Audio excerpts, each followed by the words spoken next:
Oh yeah. Oh wait, where are you guys? Let me find you. Let me find you.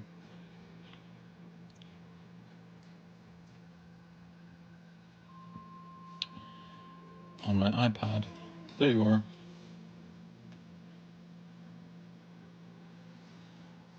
Beautiful. Good morning.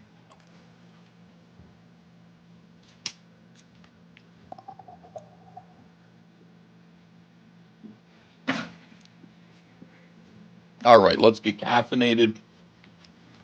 Let's get moving. How are you guys? Hello. Long time no see, huh? Uh,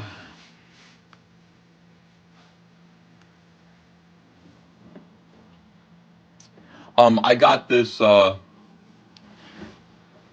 out to one of the guys who goes by M, who makes a lot of the memes for Trashcast, because I guess he watches this show too, and I appreciate him very much. And he took the entire.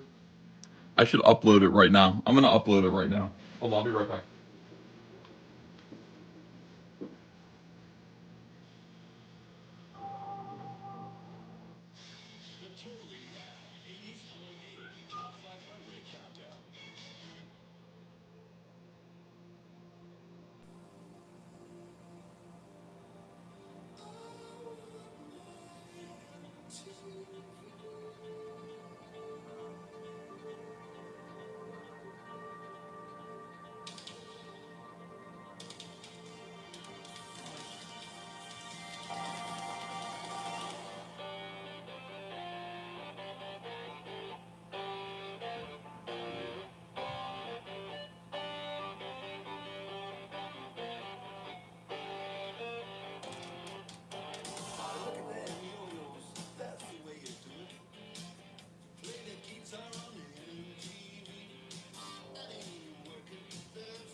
All right, I'm back for real now.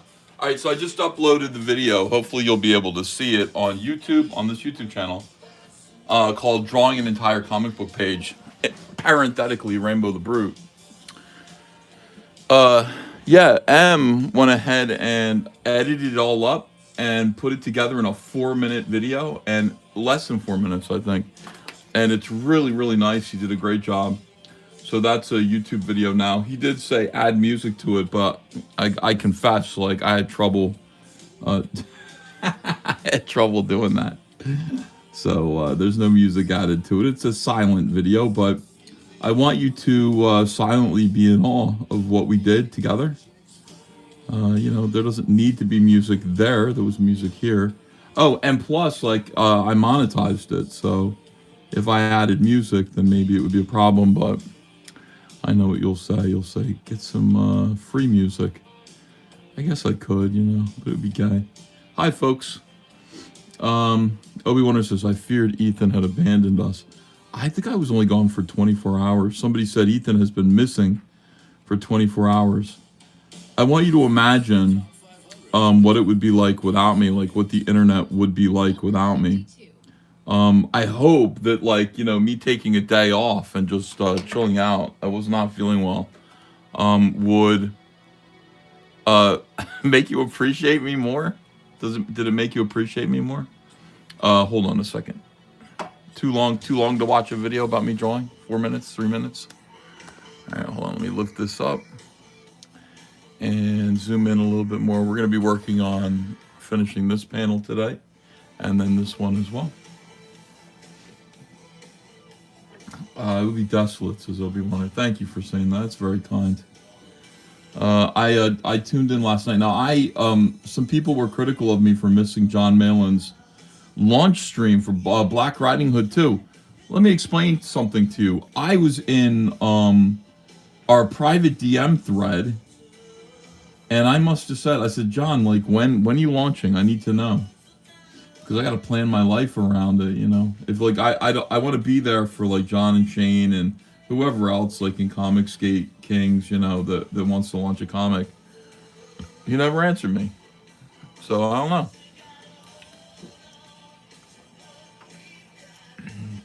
And then I see them launching, like, in the middle. I saw Shane and John, and I thought I was hallucinating. It's like 3 in the morning, and they're promoting Black Riding Hood 2. I'm like, 3 in the morning, dude. What are you doing? I can't, you know. And I kind of watched. I put on my glasses in bed. I was watching it, kind of. But I couldn't participate, you know. I couldn't participate. It was too, the hours were not good for me at that point. But yeah, you know, I want to help. It looks good. The campaign looks good. But yeah, we definitely need to get there and kind of pump it up a little bit. DoorDash says, I miss times where you would DoorDash food to Shane. Why, is Shane hungry? Shane complained of... I mean, I told Andrea about that yesterday. I said, you know, because she was like, remember fish fillet sandwiches or filet-o-fish sandwiches? And I said, yeah, I remember them very well. Because, you know, you might not know this, but, like, I DoorDashed Shane, like, 36 of them one time. For no reason. You know, just sent him 36 filet-o-fish sandwiches. And he photographed himself as mange holding them up and, like, you know, with that look on his face. And she says, why does Shane, why would you do that? Like, does Shane like filet-o-fish sandwiches? I was like, no. I don't know. I don't think so. It was just, well, it was the worst item on the menu that I could think of, that I could find. And it just seemed like something very odd, like to want to order 36 of. So yeah, if Shane ever did like it, like, he doesn't like it anymore. Like, he got his fill of filet-o-fish. He's had plenty of filet-o-fish sandwiches, probably more than enough for one lifetime. But yeah, I have offered to send Shane food a few times since then, and he has not responded to that idea very well. Like, he would kind of say, no, don't, please don't. And then he would say, please, like, if you say please don't, like, once, that's just, you know, politely declining. But when you say please don't, please don't, please don't, like that, it seems like it's, you know, it's something more than just a polite no thank you. Oh yeah, little Hall & Oates.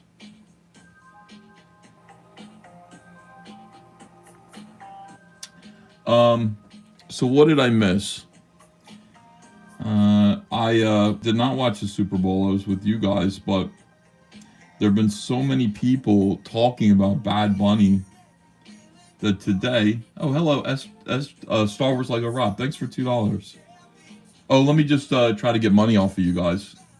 Of course, please do tip your artist by using the coffee account. And that's just so much better than super chats because YouTube likes to take 1/3 of the money that you send and keep it for themselves. But if you're more interested in me and Andrea keeping more of your money that you send us as a tip or a donation or a thank you, then use coffee because I think we get like 90% of it. PayPal has fees, but that's about it. So thanks very much. Also, please remember, I'll be playing music throughout this. We're going to be listening to the 80s, but if you want to listen to something else, you can. Just send a $10 super chat, a yellow super chat or more with your song request. And we're going to try to get 30 of those over the course of 3 hours. And I can be with you for about 3 hours today because then I got to take Ava to play practice so that she can be there at 5. So we're in together. Let's settle in and enjoy the each other's company and get ready for this new winter snowstorm that's coming up here in New Jersey as well. Another one. Andrea thinks I'm a social butterfly. We went to Rastelli's, the supermarket, the nice Italian supermarket, and I've been there a couple of times without her now.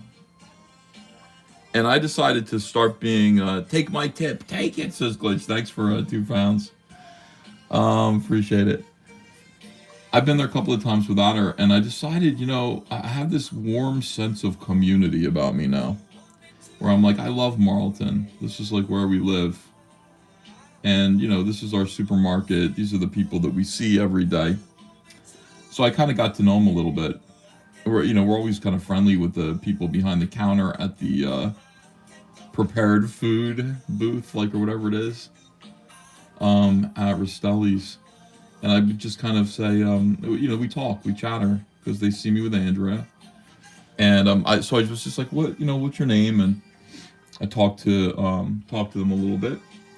And I found out that one of them, the lady that usually helps us, is named Joan. And I stored that.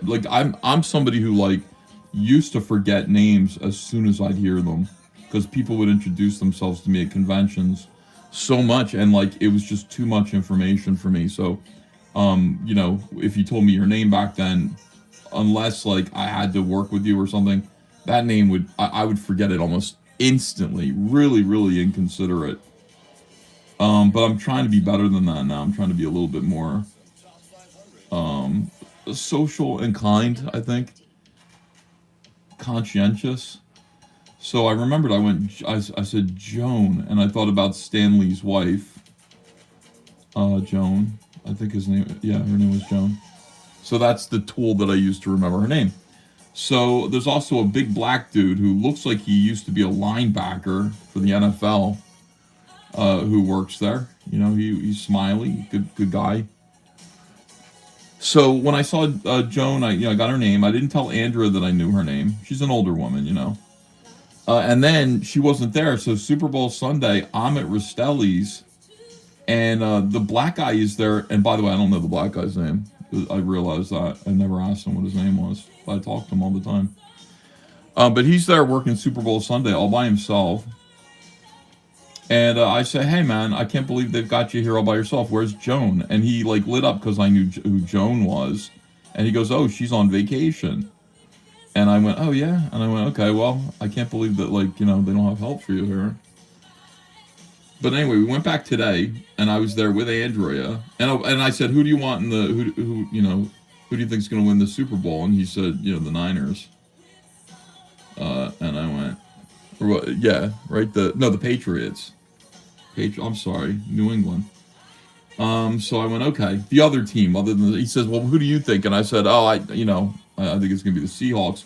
And the only reason I thought that was because their name was cooler. Like, I don't like the Seahawks is cooler than the Patriots in terms of just words. So that's all I said. I mean, that's how I think. Like, I'm stupid like that.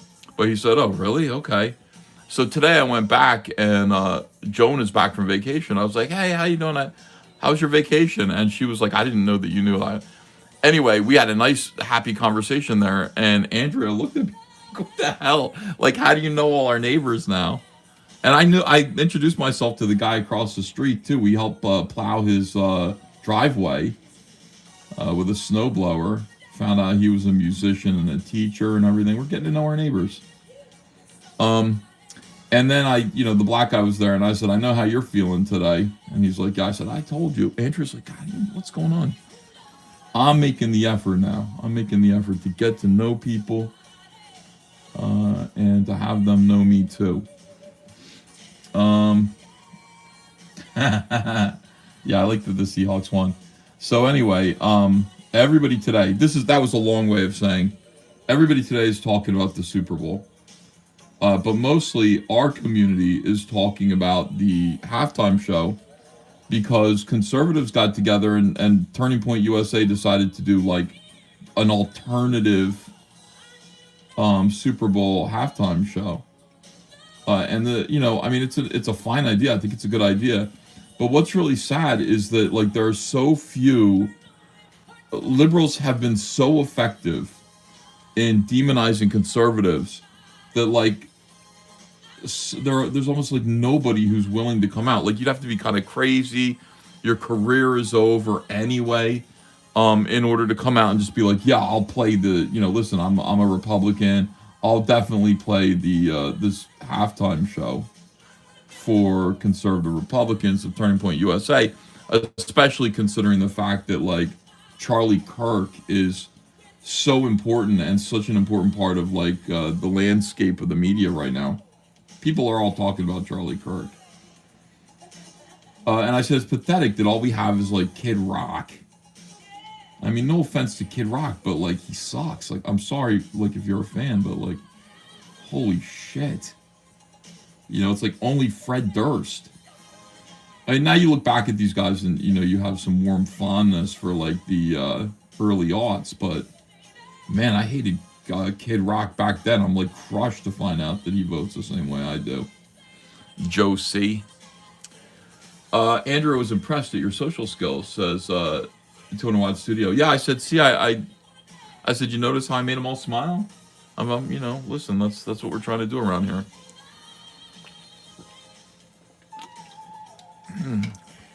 Thank you for $2, 200 Watt Studios. So, yeah, like I'm not thrilled at the idea of Turning Point USA in any case being the people. I guess they're the only ones who have that kind of money who are willing to try to spend it on the culture war, which I appreciate, but like it's embarrassing. Like it really is embarrassing who we had available to us to perform as an alternative to Bad Bunny. And my God, Lady Gaga was there. Green Day apparently played some kind of after show. It's embarrassing that that's what we had. It's like having Chachi and Dean Cain and Kevin Sorbo as primary voices on the right. It's just embarrassing. We got to do something to make it a little bit better. I know, Andy Montemur, everybody in the entertainment industry that's conservative keeps their mouth shut. And there's a reason for that. And I'm here to tell you what the reason is. I am that reason. Like, I made it very clear where my politics were as one of the biggest artists. I mean, most popular artists, not fattest, at DC Comics. And they, just fucking destroyed me. So, I completely understand, but we've got to fix it somehow. And by the way, hey, Nicki, what's your name? Nicki Rapper, who's out there. We couldn't have Nicki Minaj? You know what I mean? Like, Nicki Minaj is at least 1 entire decade newer than Kid Rock. Like, her career ended like 3 years ago. You know, not 20 years ago. Where's Nicki Minaj? You couldn't get her? And she did something for Turning Point USA just recently. And Nicki Minaj up there singing about dirty sex and stuff. Maybe that's why. The Kid Rock's no better. My name is Kid. Anyway. So I went to yeah, that is a big horse. But it's a girthy stallion, guys. My girthy stallion. And he's a dwarf again. You know, we gotta remember Rainbow's a dwarf. What was I saying? Oh yeah, so I looked at YouTube this morning because Andrea watched the halftime show. She was anxious to watch it. Like, she doesn't care. Like, she's like, yeah, I'm gonna see that. So I asked her how it was. She said it was boring. You know, it was really boring, which is weird because she's like a Lady Gaga fan. So she did not enjoy it. But I said, let's watch it. So I put it on YouTube on the TV on the couch. You know, sat on the couch and watched it. Yeah, I'm bewildered by it. Like, I watched it and I went, okay, so this guy's basically, so what is this? This is an advertisement for why ICE, without saying it explicitly, you know, they don't say it explicitly, but like, you know, it's an advertisement for why we should let Latinos just stay in the country illegally because of their vibrant culture. And boy, I wish that actually showed a vibrant culture. I was pretty like repelled by it. It was like, hey, we're migrant workers who work in fields picking fruit, and then, you know, we run the street food carts and can make you a papaya smoothie, some shit. And then also, we have the best dirty whores that shake it in your face. So we got that going for us. And then also, we live in tiny, cramped homes with a lot of kids in the family. Number 48. And then what? And also, who else was there but Pedro Pascal, who was gay. And he was like dancing with a big stupid grin on his face in the background. And I didn't understand a word of what the guy was saying because he was speaking Spanish. And actually, like, I don't know how long it was. I think it was like 15, 20 minutes, the whole performance. I actually snoozed. I know it's because I'm an old man, but like, I fell asleep. And Andrea said, oh, look, it's Gaga. And I went, oh, and I woke up to watch Lady Gaga. I like Lady Gaga enough. I don't love her, but she has some good songs. She's a good songwriter. So I watched that part, and that was boring too. Now, I have not watched the Turning Point USA one yet, but I got the quartering and other people just talking about how it was a big success, and it's like, guys, we got a long way to go before we can sit there and brag about having a big success. You can't, like... Yeah, I mean, I guess you had like a few million people watching it, like 10 million people watching it, possibly, even though those numbers vary. Other people are saying it was like 5 million, other sources. But yeah, the Super Bowl clocked in at 130 million. So we can't just be like, quarters like Cope, loser, you know, 10 million, 13 million people watch this thing. Well, your stats are wrong, first of all. And second of all, like, no, like, we're the ones coping. So we got to do better than this, man. We just got to do better. And we got to make it safe somehow for conservatives to be conservative publicly. It's disgusting how the left has taken the culture, and they know it, and they brag about it, you know.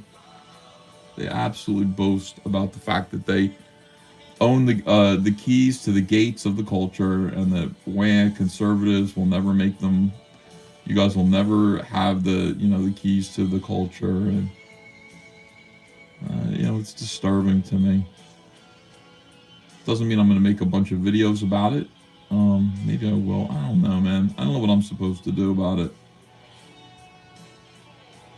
I mean, Comicsgate is supposed to be like doing what it's doing,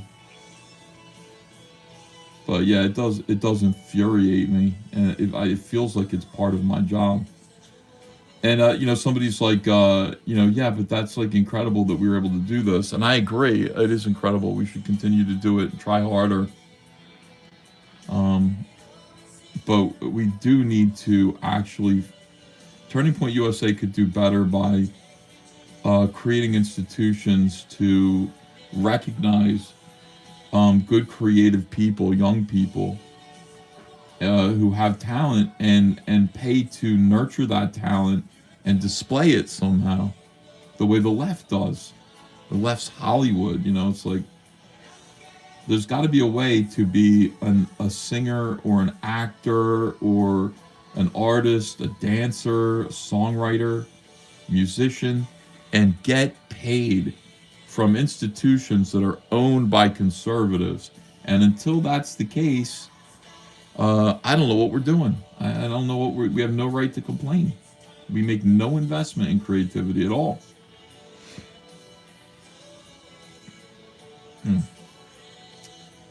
So anyway, those are my thoughts, guys. Those are my thoughts. Gas House Girl says, with all due respect, yes, stop lying.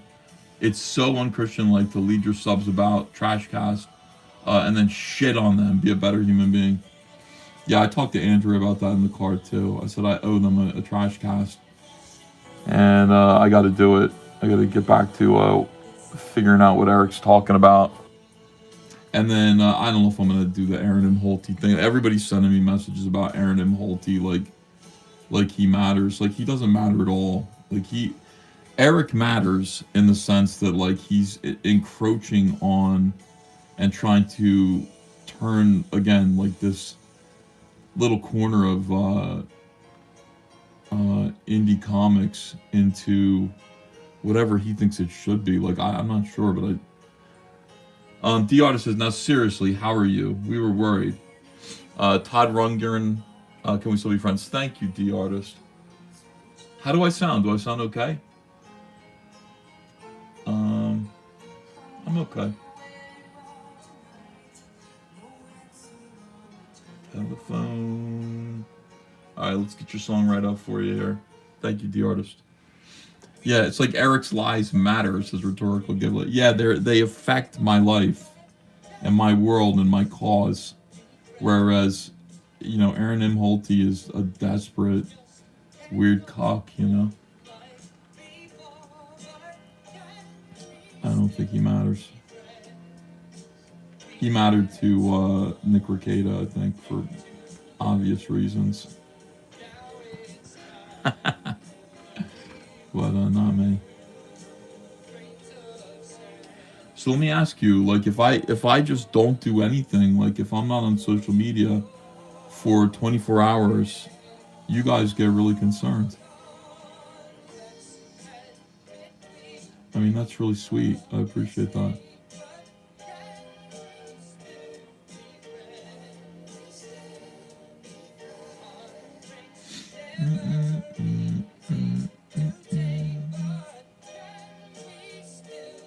Yeah, I told the Kings that there wouldn't be Comicsgate Kings last night. I'm just not feeling well. I'm doing my best.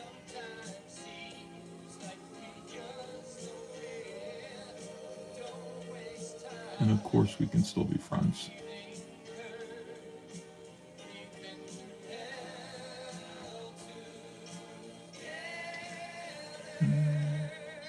Oh, we thought you were dead, Ethan. Oh, no. Yeah, I can see why that would be a concern.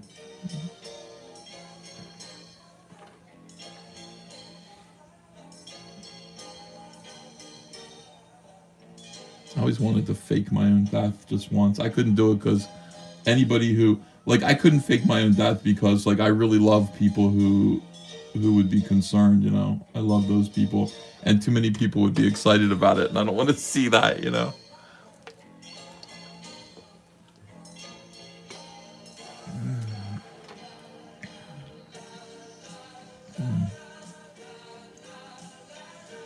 But yeah. Comic Artist Pro Secrets wants to bang on the drum all day. I don't want to bang on the drum at all. The keyboard, though.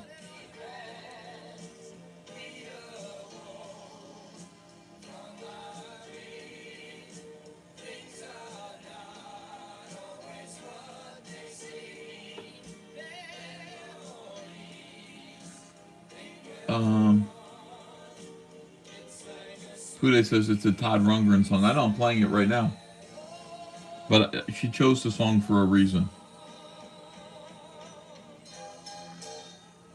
She chose the song because she's saying, you disappeared and I like being your friend.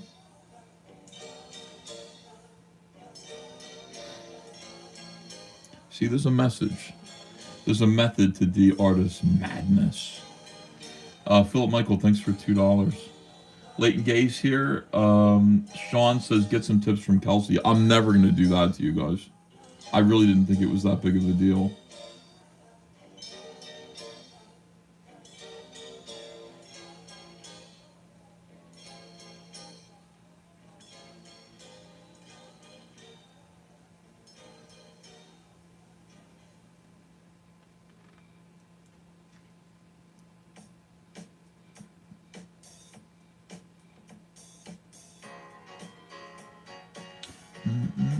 Philip Michael says, you my comic art goat. Thanks. I'm glad you mean it like, I'm glad you're using the word goat in that way. Appreciate you.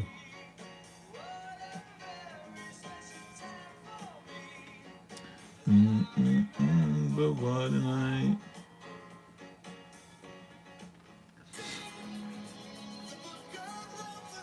Oh my God. Every time I turn on the 80s station, it's, oh, Mr. Enough.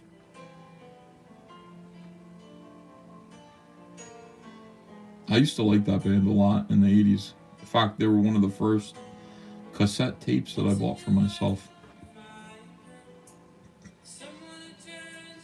I wonder what happened to them.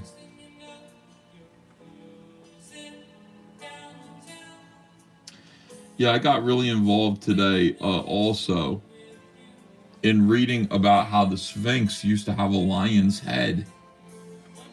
I fell into that whole rabbit hole. People have a theory, and it's pretty interesting, that the Sphinx used to just be a sculpture of a lion, and then some egotistical asshole pharaoh said, let's cut the, can we resculpt that lion into me? And that's why the lion's, the human head is too small. Like, why in the world would you make a, I mean, the lion's head fell off over time. Earthmind said, that isn't new at all. It's new to me. I never heard that. That's an outrage. That changes my whole worldview. And I told Andrew about it. She didn't know, well, I mean, she feigned interest, but like, I don't think she knew about it either. Sphinx is built more like a panther than a lion. Yeah, it's not perfect. Burner Boy says, get Shane in and pick his brain while EFAPing Steel Toes EFAP of Shane's response, please and thank you. God, I mean, do I have to?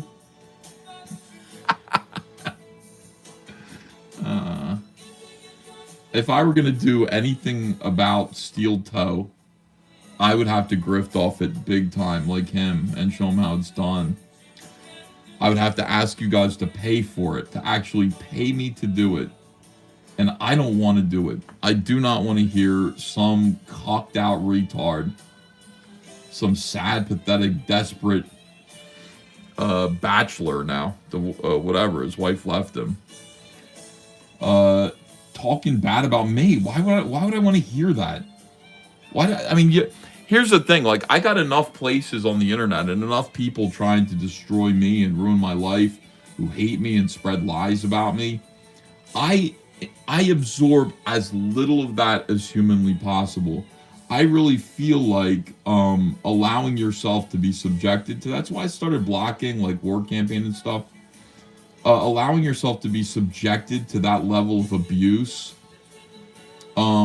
is bad for your psyche. I think like it, you look at like Nick Rekieta, and Nick Rekieta, for example, would go in on fights with these people up until the point where they overwhelmed him. You become an internet clown for people, like you become a source of amusement for them. And then they wake up every day looking for like a new way to torture you. I mean, that's what the internet is. I completely understand it. So, yeah, like I'm not looking to hear. And what if black people say? I'm not trying to hear that. See, Lance Riplinger's member for 14 months says, "Yo, what's up?" Obi-Wan says Trump would have put his own face on the Sphinx. I gotta agree with that. I think about that all the time.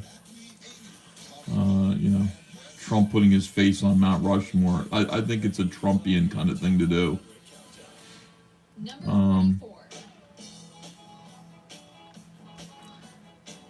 Yeah. Bruce Saunders says it would be pointless. He's just looking for attention. Right. And I mean, people here are just looking for entertainment. And I get it. I understand. But I think, like, it'd be shooting yourself. It'd be shooting yourself in the foot. And not all of us have steel toes. So, yeah, there's just, again, guys, you let this one go. Give me Yellow Flash. Give me Eric. Give me people that actually matter in this space. If they say stuff about me. JDA. Although JDA is also like, I want people who are really angry and mean what they say. I can't EFAP JDA because he's a disingenuous liar. And his attacks on me are deliberate and pointed towards, his attempts to sort of overtake the conservative culture war space for himself. It's really weird. He says things to me like, "You're losing power." I'm like, "Power? What do you power? This is the world that we live in, is because I am completely powerless. I have been unmoored. I'm like, I don't have any power in the culture anymore at all. I don't work at DC. Everybody hates me. How do we live in a world? How do we have like a little picnic group of people who think that I am powerful and that I have influence and that I need to be stopped, like, or not?" But I mean, like, JDA saying that I have power. It's like I have the opposite of power. I have no power, none. And yet to them, what I have from being like the people like JDA who are grifters and fucking, sellouts and basically just scumbags, like, what I have, he wants, and he thinks it's power, but I don't think it's power. I think it's just that I'm genuine. I think it's just that I'm not putting on a front. I tell you guys, like, I think I'm just being myself. But yeah, like how sad is it that in this Dean Cain, in this world of Dean Cain, Chachi, and Hercules, the Continuing Adventures, being canceled, being completely destroyed, is seen as power to these people. Like, no, this is not power. This is not something that you want for yourself. It isn't something that you want. You don't want to be like me. I would tell everybody, like, yeah, like, for now, the way things are right now, stay where you are, keep your job, be quiet. Be quiet. Influence the culture in subtle ways where you can't be detected for now. But that's just the way that it is. That's the world. It is Cyberfrog and the Vespis. It's the same thing. It's like, yeah, like, you can take down one Vespis if you want to. You want to celebrate and call it a victory. They're gonna bitch smack you. Right now they own the entire world. It's overwhelming, and it's like, yeah, like, the community needs to stay hidden and wear red and all this stuff just to survive. But yeah, it's like JD being like, "You're losing power and influence." Jeez, God, I hope so.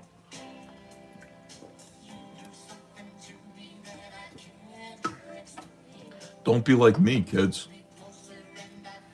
The artist says Shane answered already. I think it was his random stream. It was epic. Made him finally famous as Steel Soul.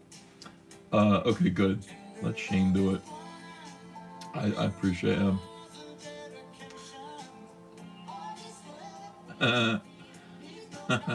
And then she wants war. Why can't we be friends? We can be friends. We are friends. Oh, this is not it. Hold on. Why can't we be friends?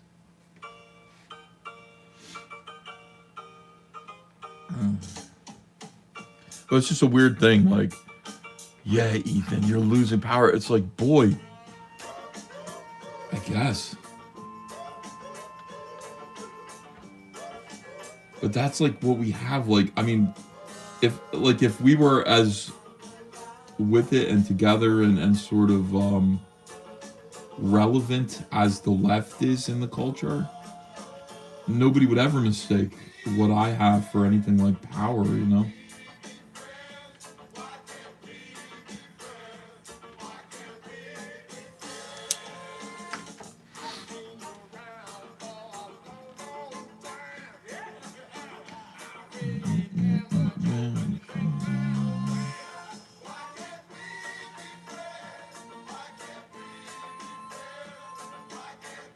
We got 261 people watching this afternoon.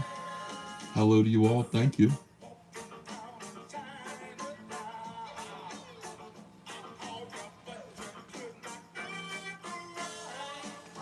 Saying Chachi is fun. Yeah, it is. I like that.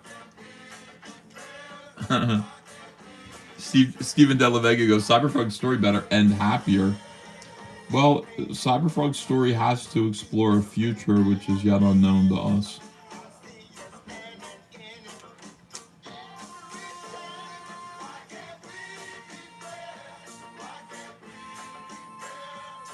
But, you know, my story hasn't ended either, and, you know, I have hope. You know, I have hope that things change.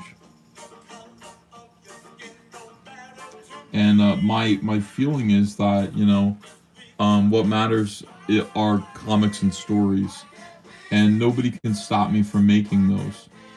You know, people can, you know, disemploy you and make it so that, you know, you don't have access to the wider sort of industry, comic book industry, but nobody can stop you from telling stories. And as long as you're telling stories, then, and you have the ability to tell stories, that's real power. That's why, you know, when people go, oh my God, what's, you know, Eric July doing? Is he doing this? Is he doing that? Oh, look, he's making big moves towards Hollywood, perhaps, and all this stuff. No, he's not. Don't even worry about it. If you're worried about Eric doing anything like that, don't even worry about it. He could sign a deal with DreamWorks, and it wouldn't matter. His stories are crap. You have to be able to tell good stories.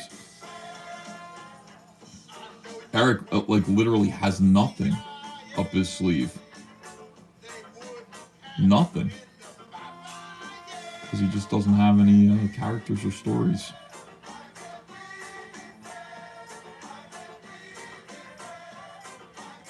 Maybe friends.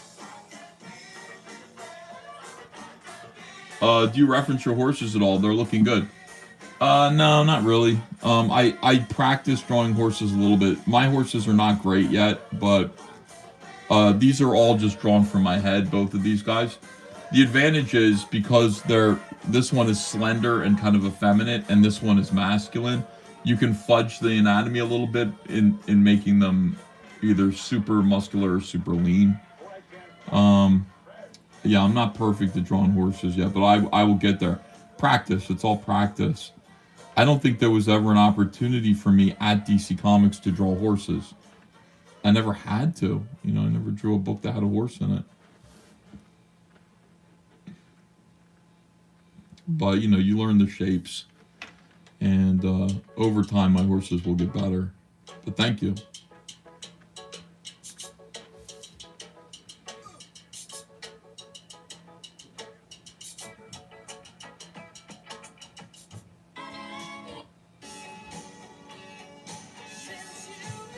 Ralph Bednarski says, looks great, Ethan. Hey, thanks. John is the only one that was nervous about the Yaira trailer. Lol. Oh, Mikey, I was nervous about it before I watched it. And then I thought it was funny, and I gave him kind of a pseudo congratulations. But yeah, when I saw that there was a live action thing, I went, shit, Eric is making big baller moves here into, you know, trying to get live action work done. And he definitely has the money to get something made. And then I saw it, and again, it's like, you know, you the proof is like, I think that was the moment. Eric never should have done that. The hubris of that. That was the moment where people went, oh, this sucks, doesn't it? Yes.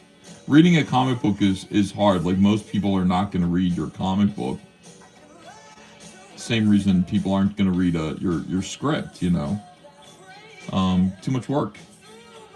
Reading a comic book is work unless you really are into it. But you know, for most people, they'll buy a comic, they'll keep it in a bag and board, but getting them to actually open it and focus on it for long enough to have absorbed its contents, you're asking too much in 2026. With short attention spans and everything being what they are. So you can get away with being kind of a fake comic book writer for a certain period of time because you're making comics, like, you know, you're actually producing comic books and nobody's reading them.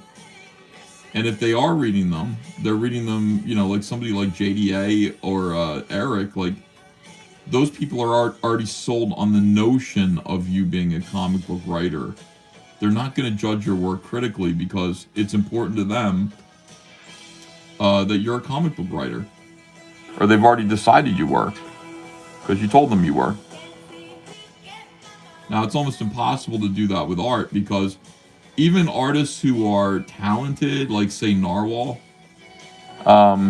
his work is greeted with first, all you have to do is look at it. So people form opinions about drawings and art pretty quickly because you don't really have to know anything or put in any work. You can just look at drawings and go, I either like that or I don't like it. That looks like quality to me, or that looks like crap. Like, it's just your opinion. So it's much more difficult to get away with being a fake artist.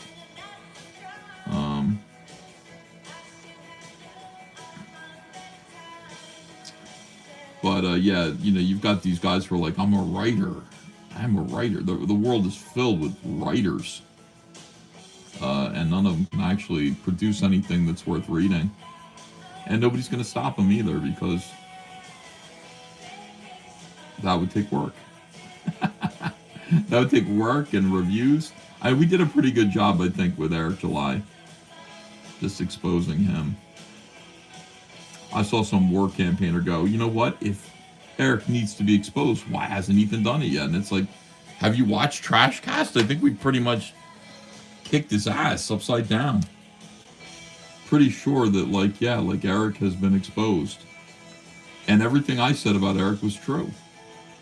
I'd never lie about him. It's all true. It was all criticism that he deserved, he needed to hear. And that, you know, people who were not invested in the situation would agree with.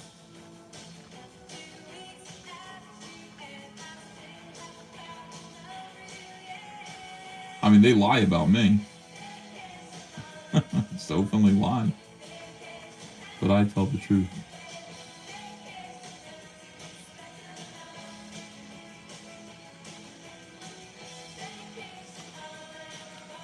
Hi, let me look at you guys here. Hello. Ethan's flip-flopping is the real talent, says Masakula. Oh, yeah? But if the writer sucks, does it sell? You need a good writer's artwork is the method of delivery of a story. Yeah. Ethan, your Black Riding Hood cover looks good, great. Though the way Ritter colored the sword hilt sort of makes them disappear. Anyway, something I just noticed is Stout Stag. Let me look at it again. I didn't really look at it like that closely. I just figured it was John's thing to do. John sent me the John sent me the cover, colored by Kyle. Said, "What do you think? If you're good with this, I'm good with it." And I think I said, "Yeah, I saw it already." Kyle sent it to me first. But again, I didn't look at it and go with a critical eye. I just looked at it and say, "Is this okay?"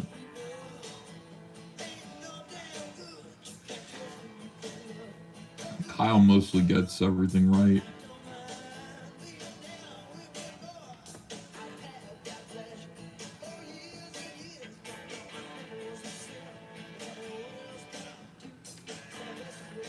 Shane suggested selling a print of the line art version of Ethan's cover. Well, okay, so that's something that we're talking about doing with Comicsgate Live. We're talking about doing prints, because I've got a lot of artwork that I don't really know what to do with, that I've done. I don't really know where to put it. I got it colored and everything. And I'm thinking what we might do is for Comicsgate Live, do limited runs of prints every week. Because we can make prints pretty easily. It's not a hard thing. You don't have to send them away. You don't have to, like, hire, one of the big printers like Quebecors, Trans. You don't have to do anything like that. You can just, go to Alpha Graphics or something like that and get it made. So we're thinking about doing prints, and I would do like a limited print, signed and numbered, once a week, like just 50 of them. And there are 50 of them. They're up on the eBay store. When they're gone, and then the next week there'll be another one.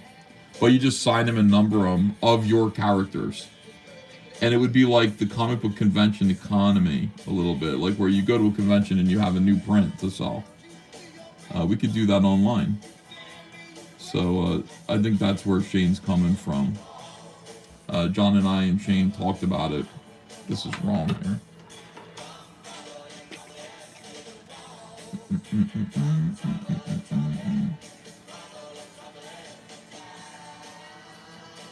One of the things that, we need to do this year is figure out a way to make more money.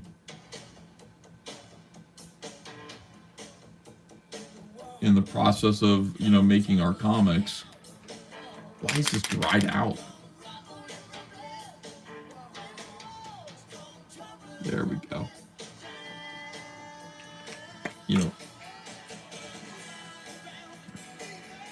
Just try to figure out a way. So I think people like the idea. People that I've talked to about it. When I do Comicsgate Live again, which I think is going to be next week. And I think you can make prints pretty quickly. I don't remember. I used to make them for conventions. I don't remember how long it takes to make prints, but I'm going to try to do that and get maybe 10 of them put together. And, 10 different designs. And we'll just test market it, see how it works. But I am the innovator of YouTube. I just want you to understand. I don't sit around and go, how do we do this? Like, oh no. How can we make Comicsgate more profitable for everybody? I don't sit around and worry about, like, I don't get it wrong. I get it right. I come up with ideas. And then everybody copies me. That's how great I am.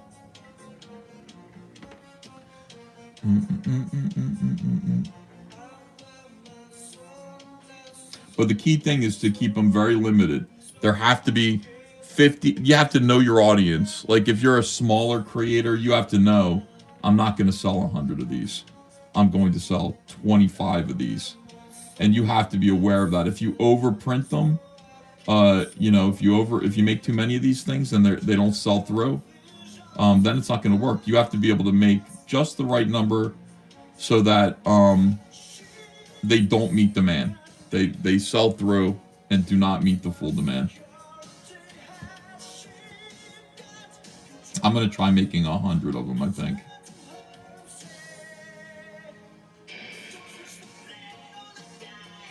And what that does is it makes them more valuable in the secondary market, because not everybody gets one. So, if you get one, if you watch the show, you got one, good. They're sold out. If you miss the show, you don't get one, and you have to buy it from somebody who got it.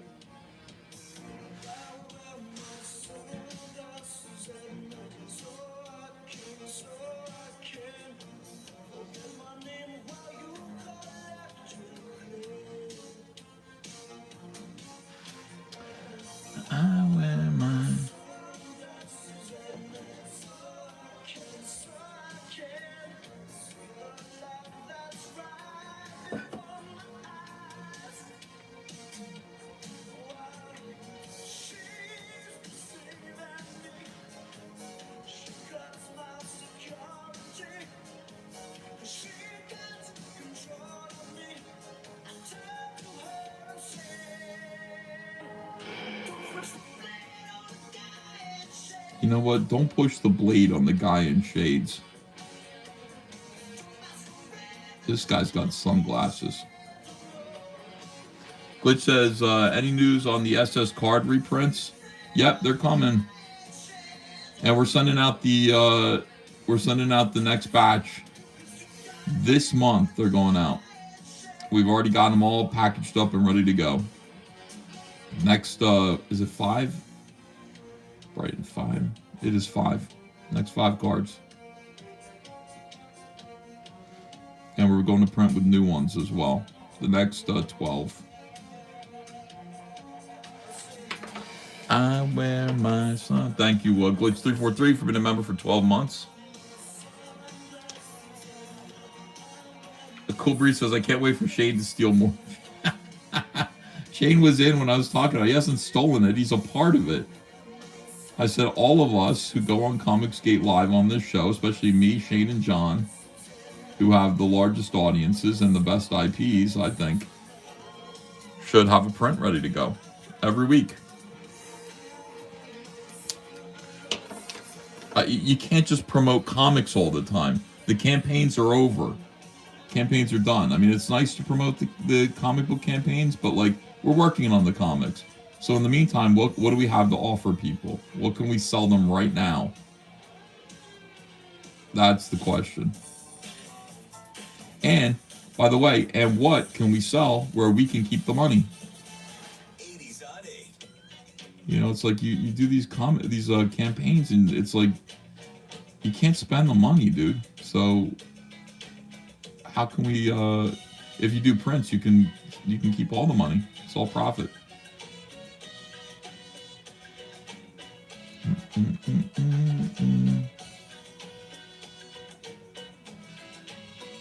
Hey, babe.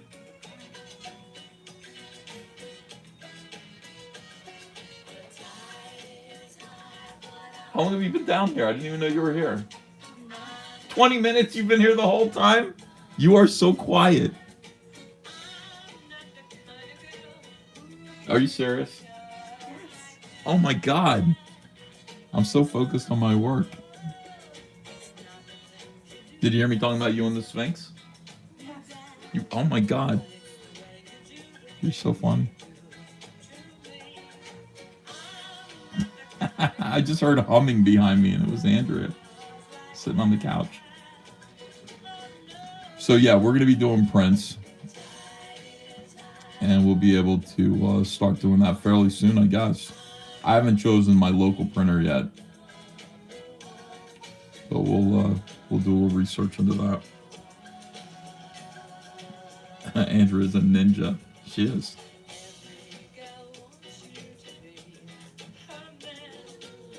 Baby, this is your song. You'd be on your rocking horse listening to this on your record player. Little Andrea. Ron Blue Thunder says, let's see. Hello, sir. Y'all sending out CG auction stuff now that the snow is melted. Like to get your Black Riding Hood 2-cover frame to put it next to John's campaign. Yeah. Let's do that. Ordinary World Duran. Yeah, I got a big stack of stuff that needs to go out. I'll take care of that. A good song too. Duran has become so cool this year. I think, you know, probably because of 28 years later.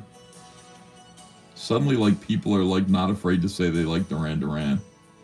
And it seems like there was a little bit of a stigma to liking Duran before. Art of Roy says, EVS, how about 3 versions of the prints? Oversized comic-sized version and comic book pre-roll cover stock style prints. Yeah, Roy, I mean, that's up to you. Like, you know, I'm sure I'm just going to do one version. But, you know, you are going to be invited on Comicsgate Live, and it's your money. So, like, if you want to do prints of your own work that way, you could. I would advise against it because I just think, you know, less is better. And actually providing fewer options is better. But that's just me. That's my opinion. One print every week, numbered, so that it's like print number 1, print number 2, and then also signed and numbered, 1 of 100, so that they're collectible.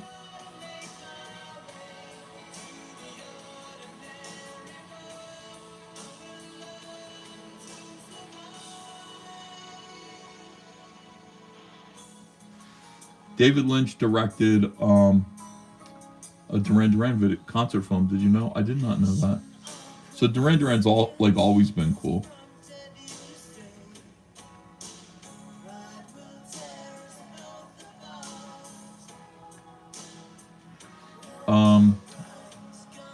Let me see.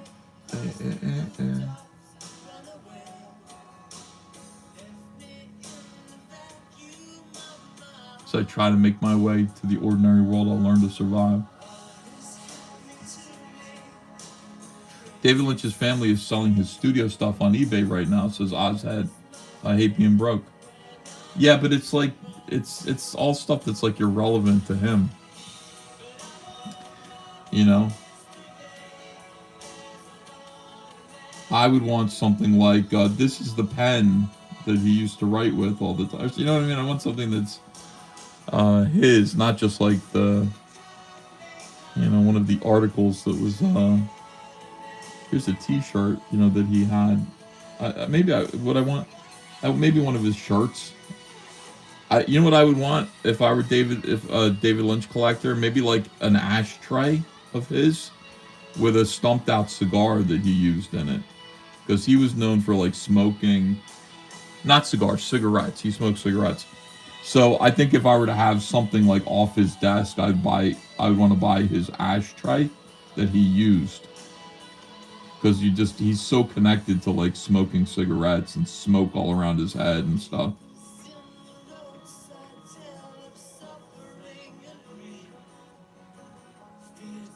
Yeah, people, who was it? Somebody told me about it anyway, already.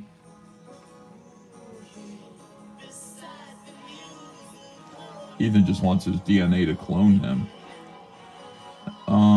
Yeah, that would be good. We could use a few more David Lynches.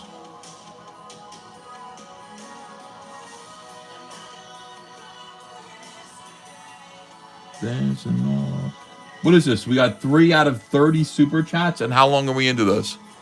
Oh my god, we're over an hour into this video? What are you guys doing? Is it because it's Tuesday? Is Tuesday like not? It was really busy at the supermarket. Seems like people are planning on kind of staying home.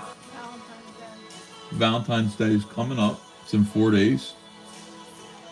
That could be why, babe. But also, like, you told me it's gonna snow again. Yeah, you told me. You said there's a snowstorm coming. No, I said like a little hit. Oh.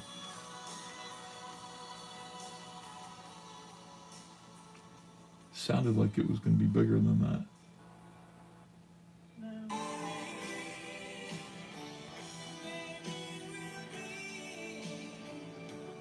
I hear 80s music in my dreams now.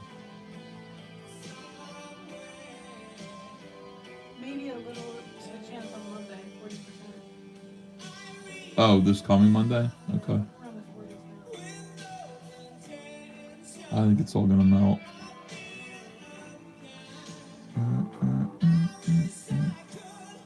Well, smoking did kill him, says Ozart. Yeah.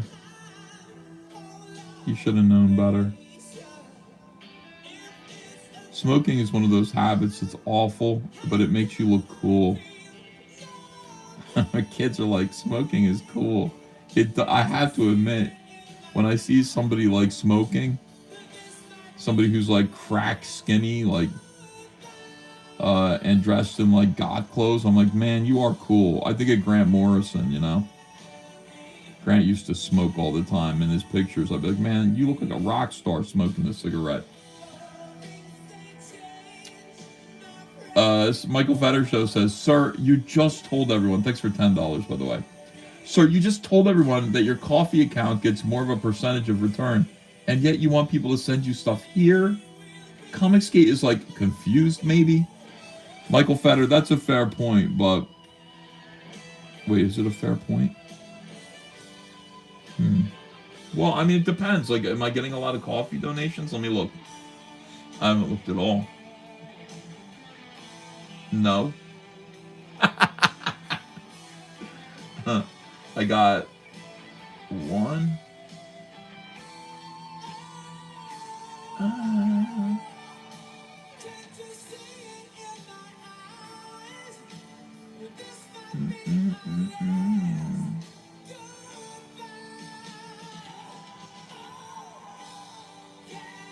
Yeah, I only got one. It just people and thank you, Rob G, for your support. People like to support on and participate in the live streams. Either way is fine.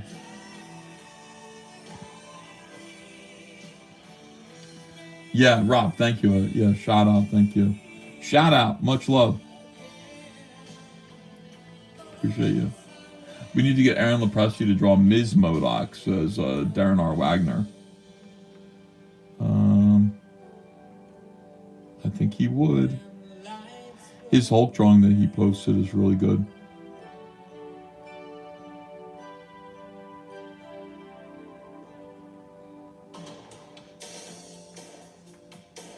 Okay, so this is on my top 10 favorite 80s songs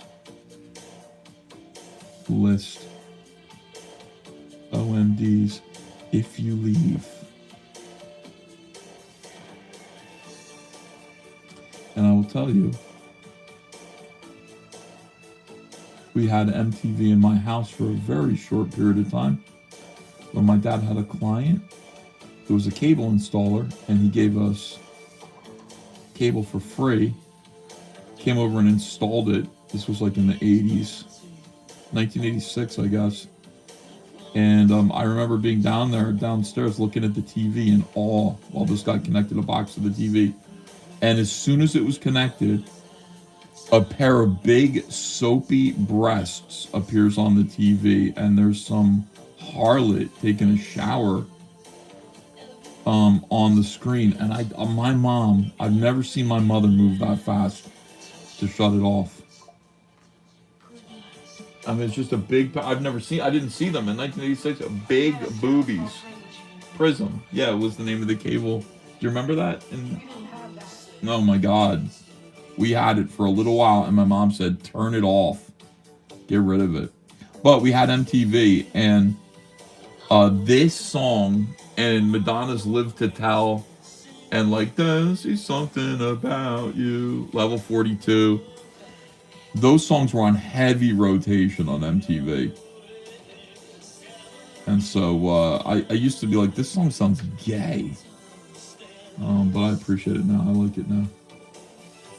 Live to Tell, I still love. When I heard that song as a kid, I said, this song is like, it has a vibe to it that's so dark, and like, I don't know what it means, but.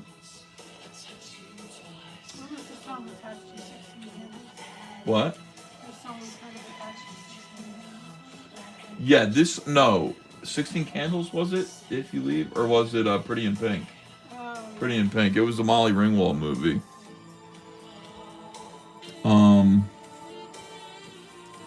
I know there was a movie attached to Madonna's Live to Tell, and that must have been why they were on heavy rotation, as the, movie studios were probably bribing MTV to play them. But I can't remember. I think it was like a Sean Penn movie for Madonna's Live to Tell. Yeah, they played this video constantly.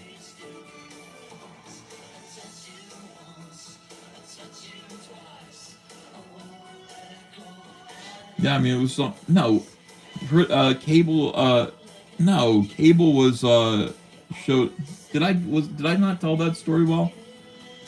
We got Cable, and Cable shows boobies. It showed kind of like softcore pornography, which was in 1986 really hard to see. It was hard to get porno or like any kind of stuff like that in 1986. You would have to go get a videotape somewhere. So it's like, oh my God, I never told that story either. My friend, and this must have been in 1987, I had a friend named Matt Shanahan whose father was very irresponsible and gave him pornography, videotapes, or he was able to steal it from his father. So Matt decided that, well, we were talking, I saw one of the videos and I go, could I borrow that? Could I take that home? And he was like, yeah, sure. So he let me have it. And then he says, and now I'm calling your family to tell you that I sent it, that I gave my friend. He goes, now I'm calling your family to tell them that you have a porno. And I go, oh my God. And this was at Jason's house. So I ran home to try to intercept the phone call, right? And I had a porno tape in my jacket. It was, well, I remember what the porno was. It was Taboo 6 or something like that. Taboo 6. No, Matt Shanahan. So this is in grade school. So I ran home to try to intercept the phone call, but what am I going to outrun the telephone? You know, it took me like 2-3 minutes to get to my house. I walk in the door and I'm like, hey guys, hey, did I get a phone call? And my mom goes, no, but I did. What's this about you having a porno? And I was like, I said, that was my friend goofing on me. So I got away with it, but it was crazy. Anyway, you could not see pornography unless you had some special kind of situation like that. And that was like the first porno I'd ever seen. I had no idea what sex looked like or anything. Except we knew what naked women looked like because of Playboy. And I said, why are they hairy down there? And my older friend Lino, he said, well, it's left over from when we were cavemen and we were apes and we were hairy. So that's why we have pubic hair. I said, we do? I was little, really little. That's not sex, it's performance arts, as past Masterton. Yeah, I guess, yeah. Oh my goodness. Anyway, so Prism allowed that into our home. And yeah, my mom panicked, like when she saw it. She didn't know. She thought cable meant we were going to get to see Indiana Jones movies. Instead, I'm trying to think of a porno version of an Indiana Jones movie that I could use as a joke here, but I can't. So, story time with E, says James Rayson. Yeah, that's what we do here. Indiana Bones. That's not bad, I guess. Indiana Bones. Everybody comes up with the same thing.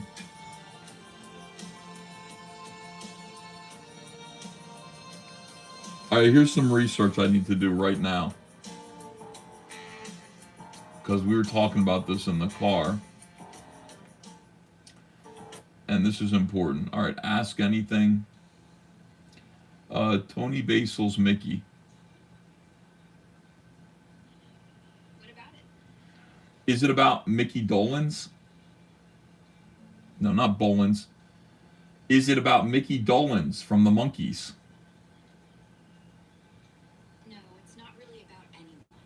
It's just this super catchy 80s anthem, inspired by a cheerleader routine. The whole thing's basically, hey, Mickey, you're so fine, you blow my This is a dimwit. kind of thing. Grok is stupid. Grok, are you a dumb girl? Nah, I'm not dumb. Just playing along with the chaos. What's your next shot? My next shot is this. The song Mickey by Tony Basil. Did she write the song about Mickey Dolenz from the Monkees? Not really. She co-wrote it as a cheerleader chant vibe, based on Racey's Kitty, not about Dolan specifically. Though rumors swirl because of the name. Tony said it was coincidental. That's an answer. Thank you. Jeez, no, it's a cheerleading song. That's all. That is a dim-witted thing to say to me. It's a better thing. So she did address the rumors that it was about Mickey Dolenz, which is something that just occurred to me. Just Google, says Northman. I would, but like, Grok came right up, so. And I could talk to Grok. My goodness. Yeah, she shut those rumors down pretty quick. Tony Basil basically said, no, it's not about Mickey Dolenz. It's just a name that fit the cheer chant vibe. Total coincidence. No monkeys drama. Okay, People thank love you. connecting dots that aren't. Enough. Trying to listen to. Anytime. How do I get you to go away? What? Just say nothing. Or if you want me to shut up, tell me to. I won't take it personally. Shut up. Stop listening to me. Got it. Shutting up now. I really don't like this AI thing. Understood. Do you? Stop. Okay. There we go.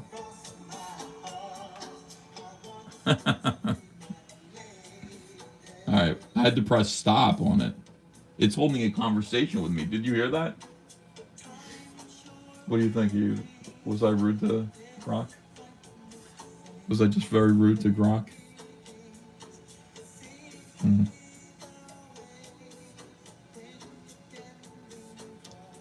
Yeah, but that was stupid. I'm like, is it about Mickey Dolenz? And it's like, no. And then I'm like, no, it is.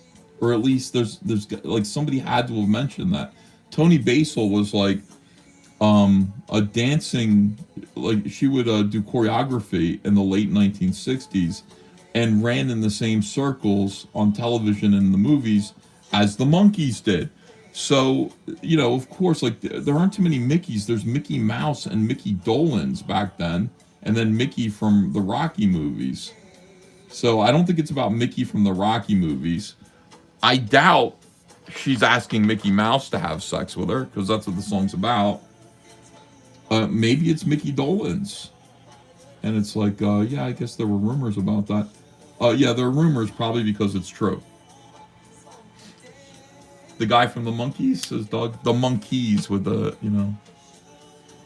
Making Grok a woman's voice so he can tell her to shut up is base, says Antonio. Go. I didn't do anything.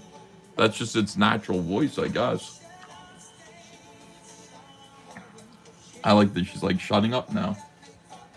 Says, don't you can tell me to shut up, I won't take it personally. Oh yeah, okay, Mickey Rooney. Oh, there's a chance that she was singing about Mickey Rooney being so fine, but I doubt it. You know what I mean? In the late 60s, Mickey Rooney would not be considered so fine by any teenage girl. Now, Mickey Rourke was a child in the 1960s. Mick Jagger would be interesting.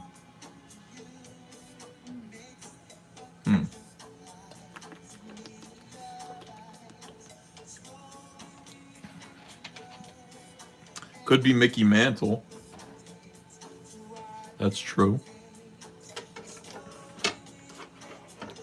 All right. I think my theory is the best. And obviously, you know, it did kind of have some impact. People have asked about it before. Okay, so what's the story here? What are we doing? Let's get to the next panel. We've got our boys. They're on their horses. They stop in front of a sea of unicorns. Rainbow the Brute is sitting here saying, we got to kill them all. We got to cut our way through them. It's the only way. And his son, who represents liberalism, I think in a lot of ways, is Andrea left. And I didn't hear her leave either. Rainbow's son, who represents liberalism, is saying, I can talk to them. I can talk to them. So we got to draw the panel of him trying to reason with the unicorns, the pestilent unicorns. I wonder if Andrea's mad that I was like screaming at a woman. Could be. Alright, let me see. Should he be watching? I think Rainbow should be watching.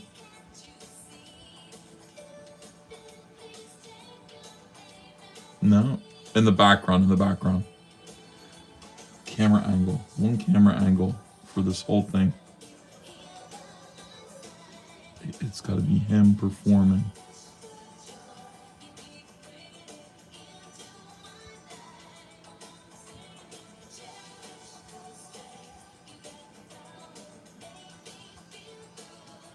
Yeah, okay, with unicorns surrounding him.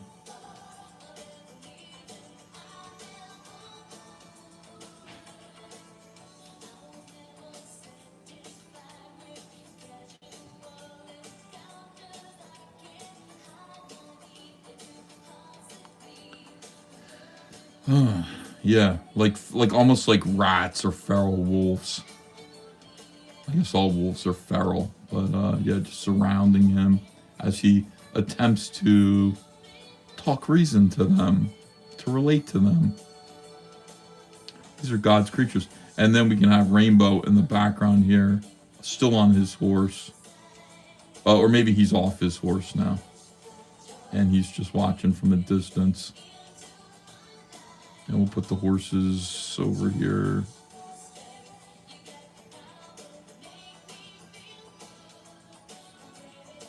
Okay. I never would. Yeah, he's going to look smug. So that's the whole thing. So we have to have his hand gesturing in such a way, like maybe I want to pet the unicorn, or you know, because the unicorn bites him real hard here, and he's like, "Oh, hey, I was on your side." And you know what this represents? I mean, you know, the subtext here is pretty obvious, but it's just a bang on kind of like, you know, liberals sitting there thinking that they can sort of, especially white liberal saviors, thinking that they can talk to and discuss things and sort of relate to and befriend animalistic evil, you know, and then getting bitten is pretty great. Getting bitten for it. And I can think of a few examples of that situation happening in YouTube videos. Individuals, brave white leftists, males and women, trying to talk to crazed homeless people or drug addicted weirdos and getting stabbed to death for it. Oh, it's so hard when like your ideology is like bullshit. Oh God. And you try to practice your ideology in real life.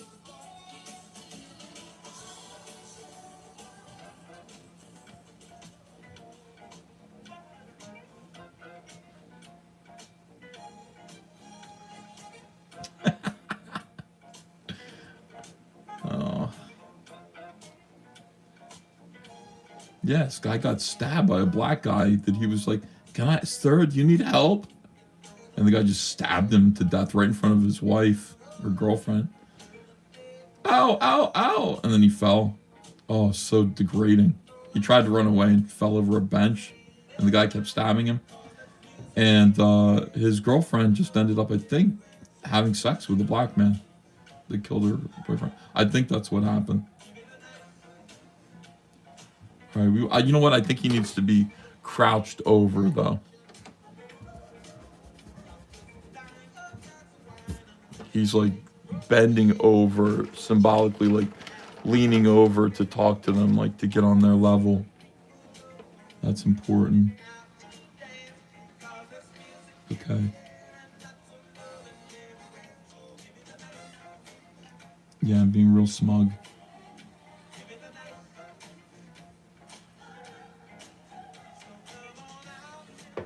Hi, little creatures. Oh, you're back. Good. Yeah, this is the time of day that you go to sleep. You get sleepy. Yeah, I know. I told everybody that. So we got a 3-hour show here. 3-hour show. Only 4 yellow super chats so far today. This is just. I'm not really asking for them though. I'm too busy like regaling them with stories of pornography and Tony Basil.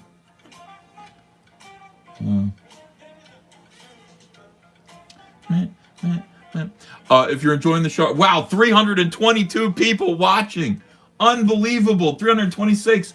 Thank you, everybody. That is the biggest crowd that we've ever had on this show. These live streams are getting better and better. Thank you so much, everyone. Thank you. That is phenomenal. All right, so what we've got him doing now is, I don't know if you can see my blue lines, but we've got him leaning over now and bending over to sort of talk to the unicorns on their level. And guys, hey, I appreciate your culture and everything, but like, can we pass? Is there any way that...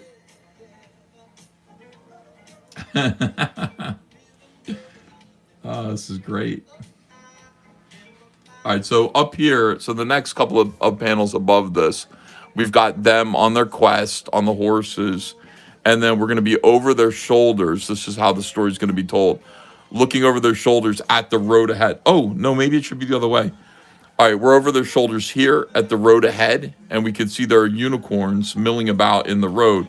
And then I think we've got to go ahead and we've got to do a close-up shot of the unicorns. We got to actually see them here so we can see, oh, these are unicorns, they're going to be a problem. And then we can cut to this. We got to kill them. No, we don't have to kill them, Daddy. We can talk to them. Hey, little friends. Ah! Okay, perfect storytelling there. That's what we're looking for. All right. I mean, it has to be this way. You got to do it so that, like, every single page, unless we're in the middle of a scene, but this is a scene in and of itself, right? From start to finish, this is the scene. So you got to be able to read it without dialogue even. You got to be able to just see it. Liam Gray's here. He says, five yellow super chats. Ha ha ha. Seriously, loving streams, mate. Keep it up. Exceptional work on the main in the close-up. Oh, right. Yeah. Thank you very much. I appreciate that, Liam. Okay, here we go. Let's move on with the little unicorns here. And in a way, I think they should almost be kind of innocent looking in the panel where he's coming near them. We don't want the danger of the unicorns to be that apparent right away. Also, to just reiterate, you know, we have this to use for reference. This is a Rainbow the Brute unicorn. So we want them to sort of look like this as much as possible. Get their head structure correct. This is a drawing that I did, brought to life. So it's almost like John Chris, whatever, who did Ren and Stimpy. Things look okay from a distance, but he would do these repulsive close-ups of whatever it was, you know, like, oh look, here's Stimpy, but here's a close-up of the boogers in his nose, and it'd be like hairy and veiny in there, and it would be like disgusting. So that's what, like, this is a tribute to that. But until you get that close up, you can't really see the horror of and like disgustingness of anything. Okay, unicorn here.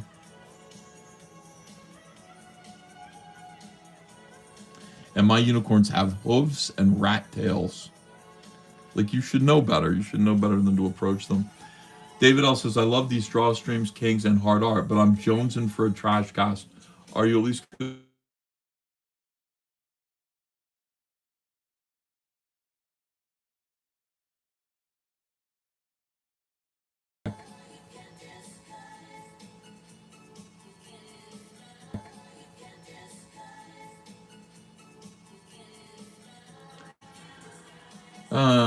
Nothing buffering. All right, give it a second.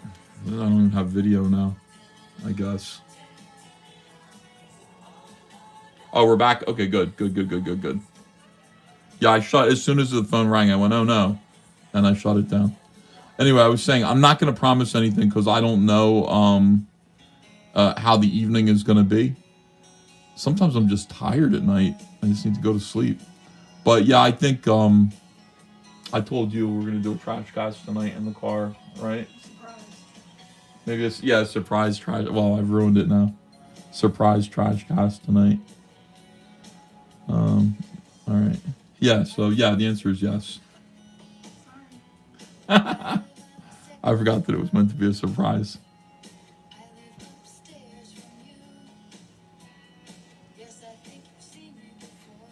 I want to give him that smug look on his face that how liberals draw themselves. You know.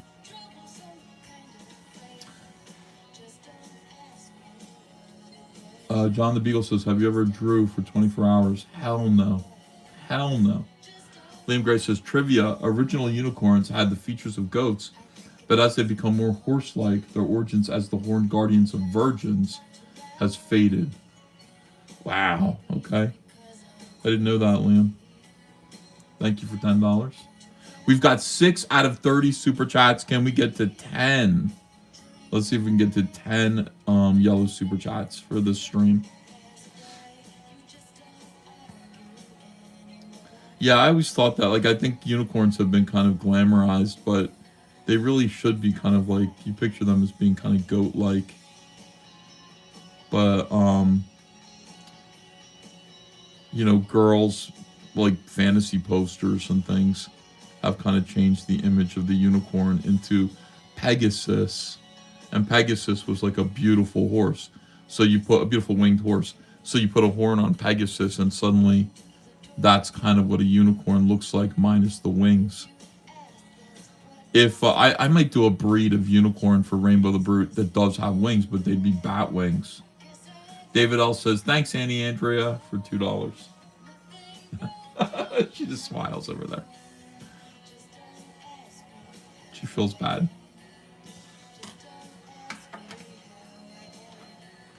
Just don't ask me. I think he was sincere in saying thanks, you know, for trash casting.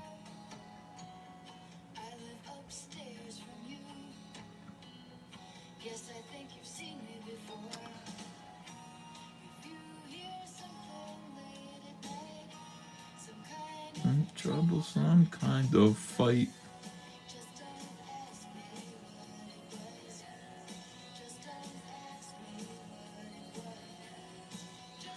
Wonder if its ears should lay flat as he comes and approaches it.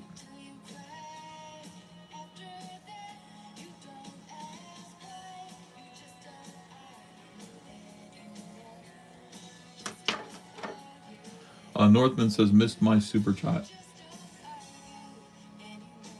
Oh, how do you make the son talk in a feminine way on paper? I don't think I need to. You know, just what he's saying should be enough. You know, I don't think I need to write his dialect. Thank you for $5. I don't think I need to write his dialect in a certain way. It'll come through. You know. Get this guy working. I was being sincere, Andrea, says David L. Thanks, David L, for another $2. Lispy, but really? I mean, yeah, it's just kind of like gesture and stuff. Like, Number 452. Cameo's Word Up is the 452nd best song of the 80s, according to 80s on 8. That's depressing. EVS mentioned in the Frog Files. Liam Knott, Hail Chat, says FFS Podcast. Oh, interesting. Hey, FFS, I was listening to Biggest Problem in the Universe, and you sent virtually the same super chat into them, except Dick Masterson was mentioned, and he demanded to know in what context. But, I mean, I understand in what context, like, Frog Tony would mention me in his DMs. It would probably be in a positive context. I think Dick was kind of wondering if Frog Tony said anything bad about him.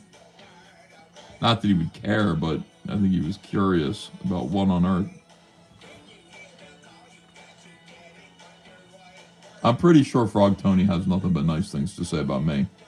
And I mostly have nothing but nice things to say about Frog Tony, too. But his DMs to that girl, like that OnlyFans girl, were really, really sad and pathetic. I think he knows that now. He is getting whipped for it on the internet.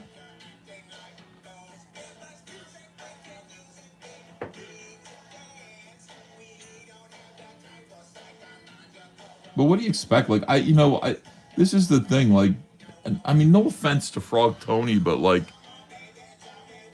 what are OnlyFans girls for, except for guys? What are they for, except for guys like Frog Tony? Like, what do you think? Like, you've got guys who are like, I mean, I guess lonely. Frog Tony, I'm sorry.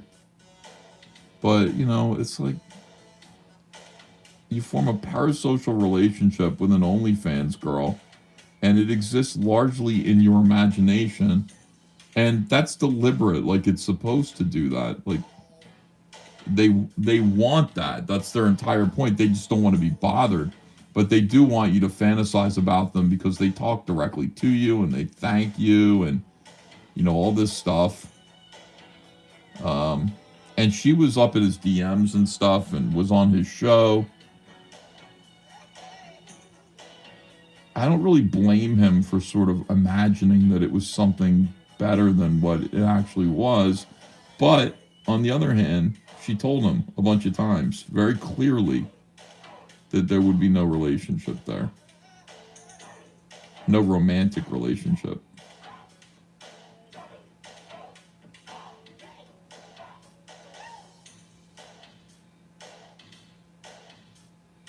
So I feel for him, but I don't know. I don't know how often you have to be told no by a woman before it gets through. Like, I understand piercing that fantasy, and that's obviously that was an important fantasy for him. It's painful, but she said no.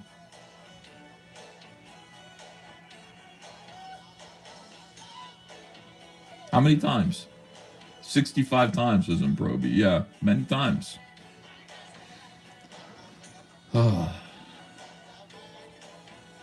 Rhetorical Giblet says, I suppose if you're egocentric enough, it doesn't matter. Oh, yeah.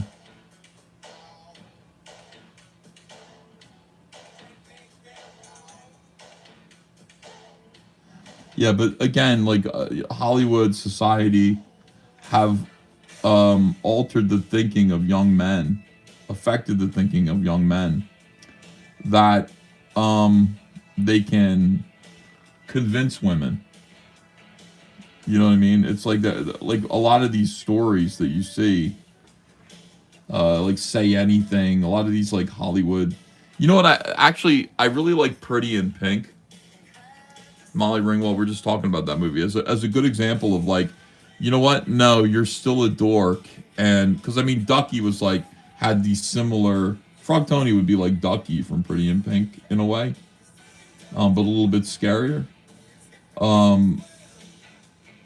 Ducky had these fantasies about being with Molly Ringwald, and so what he did was he did what guys like him kind of do. They lie to the girl and say, we're friends. I want to be your friend. And the woman, the girl, is perfectly comfortable with having a dorky nerd for a friend. But he's lying to her because he doesn't just want her to be a friend.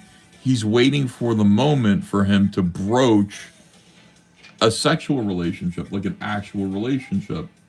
So that it's completely dishonest. I remember B. Clay Moore having this conversation with me too, and he's like, no, I think guys should start out being friends with girls. No. You need to be as direct as soon as possible about what your intentions are with a young lady, because it's going to be a real betrayal when she finds out that you're not really friends. You only wanted to have sex with her. You need to ask her on a date right away and then take that answer to heart. And if you can't actually just be friends, and if you're going to be some kind of like menace, then you need to leave her alone after she tells you no. But I mean, guys like Frog Tony have taken these messages in from Hollywood, and it's common where it's like, no, she's going to see me. She's going to see who I really am. And then she's going to fall in love with me because, yeah, these other guys that she likes, they're just jerks and jocks and they're meatheads, and really they can't give her what I can because, like, I have these fantasies of, I don't even know what, like reading comic books together in our pajamas. I'm not sure. I don't know what the fantasy would be, but that's what these guys all think. And there's nothing. Women are very quick about attraction. Like, if you have any chance at all with a girl, she'll let you know. She's already made up her mind in like 5 seconds if there's an opportunity there.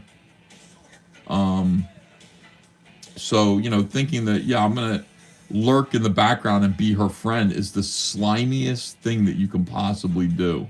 And it's great to have girls that are your friends, but you need to be like, that needs to be your only intention, I'm friends with Mandy Summers. At no point do I want to ever, obviously, we're just friends. And that Star Wars girl, too.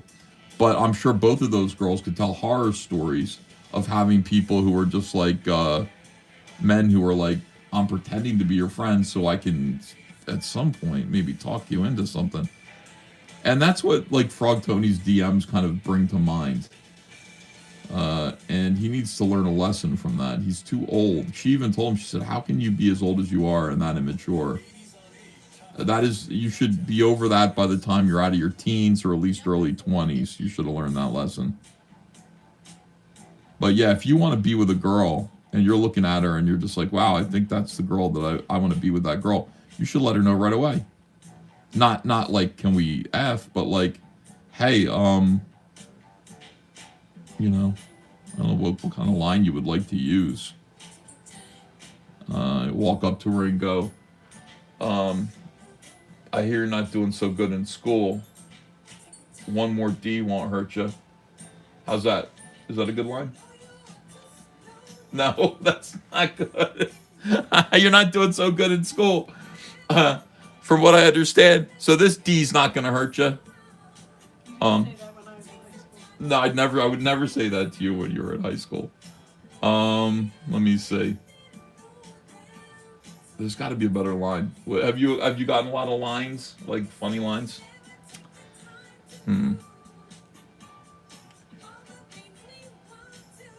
Yeah, I don't know. It's got to be something you can say, but it's something that's more like direct. Like a woman should know that, like, the intention is maybe, possibly, eventually sexual, and then she can let you know. One more D won't hurt you. Yeah, I know Andrea's in the room, guys. I know she's back.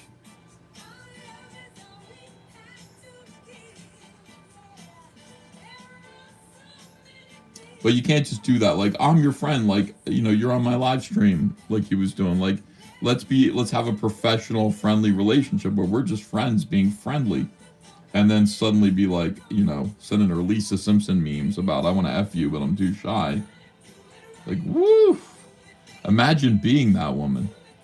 Imagine the whiplash of that, like, what is this guy doing? You'd probably be, like, disgusted and afraid.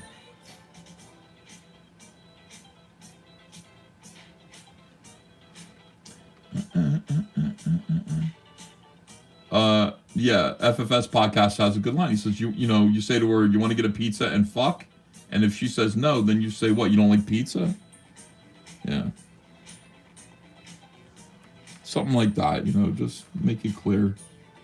However you would do it.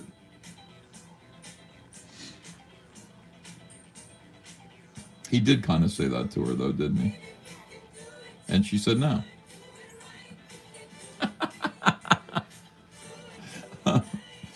Oh, boy. But again, yeah, there's still that hope, that I think Hollywood has instilled in boys. That it's like, no, just lurk. Lurk creepily in the background. But Molly Ringwald, at the end of Pretty in Pink, like I was saying, she did not choose Ducky. And it was a great movie for that reason. You would think that if it were a classic Hollywood story, she would see that Ducky was always the one, even though he's a nerd, he's got a heart of gold. And she's like, eventually he's going to get everything because he was there for her when James Spader called her a bitch. And no, she still chose an alpha male and left Ducky right where he belongs to discover his closeted homosexuality in good time. You know, and that's why it was such a good movie, I think. I went, oh, thank God she's not going to choose Ducky. He should not be rewarded for his creepy behavior.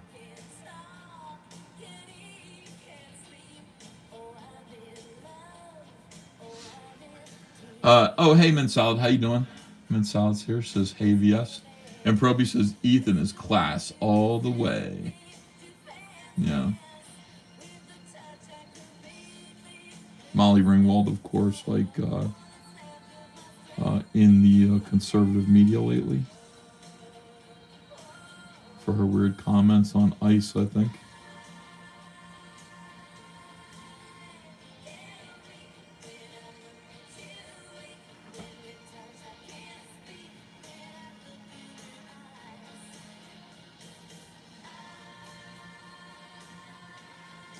Oh, anyway, Bad Bunny's Super Bowl show, which Andrew and I watched this morning, was more boring than anything. I didn't think it was un-American. I think it was meant to celebrate Puerto Rican culture. And if that was a celebration, like, I mean, I guess doesn't look fun to me. We pick fruit all day, and then, you know,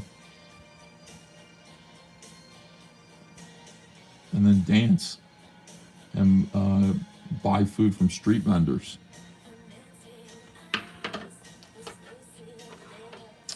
But what do I know?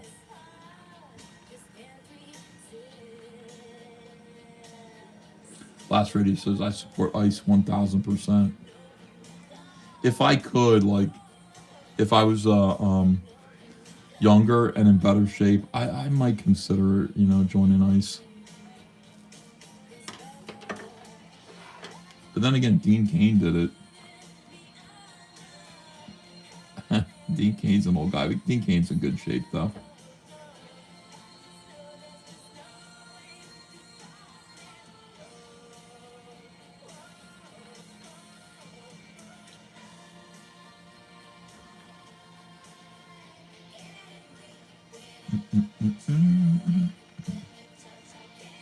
I had a hooker pay me to keep walking, says Past Masterman.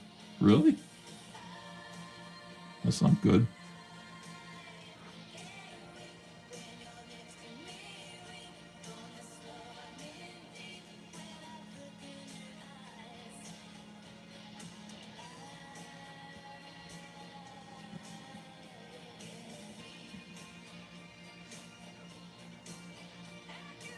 And Proby says, changed by Blind Melon. Oh, thank you. All right, we got 7 out of 30 super chats. Thank you very much. We'll get that song on for you right now.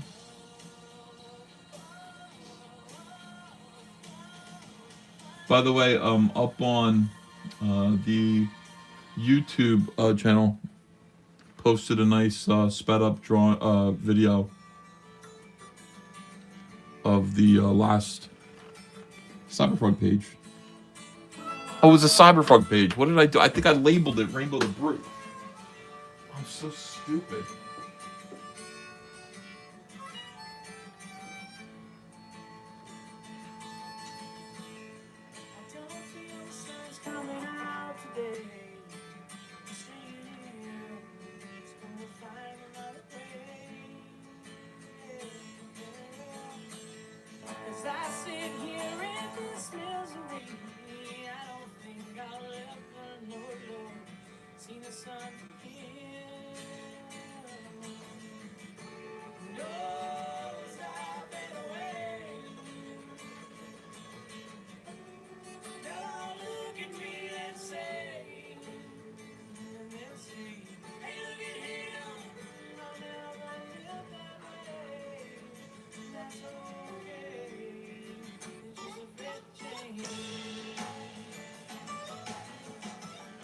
Nobody made fun of me.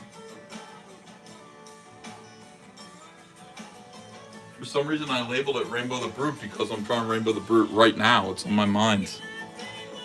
I fixed it.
Michael Fetter Show says Candy Everybody Wants by 10,000 Maniacs, unplugged version.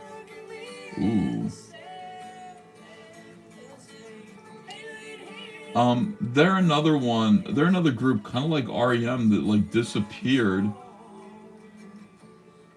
And I don't know why, man. They were so great. 10,000 Maniacs.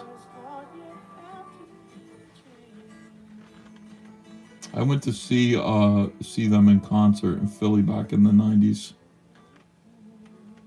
Natalie Merchant came out in like a tight green bodysuit and started dancing. She was great.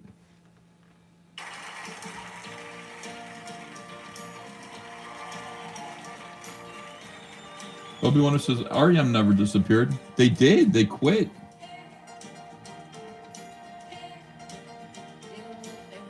I don't know why REM quit. They should be making music into their like 90s if possible.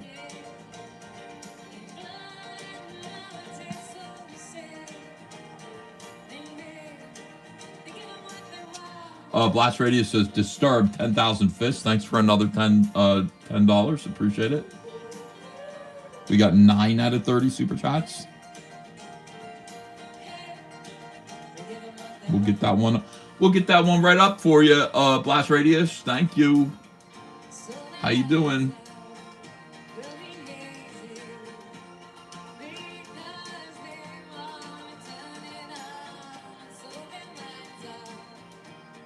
Amazing. Hey, Vasilis Lolis is here. How you doing?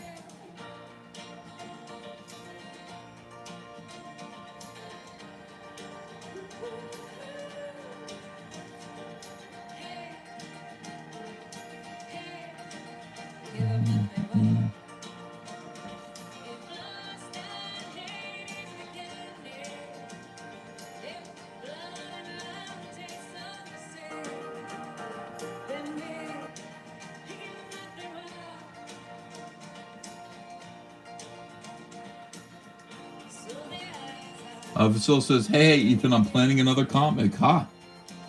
Beautiful.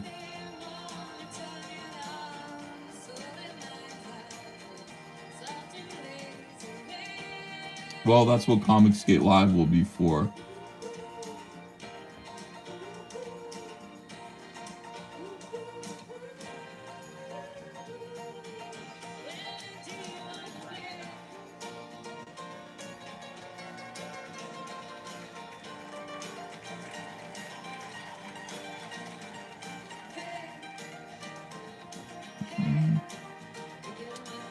Writers are better than artists. Sorry, says Ulrich. I saw Shane make a video about that. I didn't watch the video, though. About artists being more important than writers or something.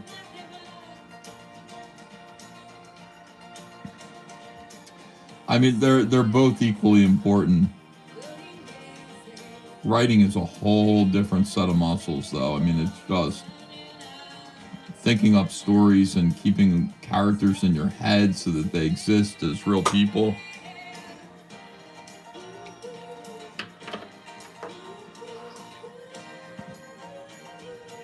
That is different. And I always used to be really impressed with Jeff Johns because he was writing, he was writing a bunch of different stories all the time. They had him working on a bunch of different books. How do you keep that many stories in your head? Like, how do you do that? It's incredible that you have, like, so many different storylines going on in your mind. And that you can consistently add to them every month. And he just said, I guess I'm just real smart, Ethan. I was like, okay, I guess so.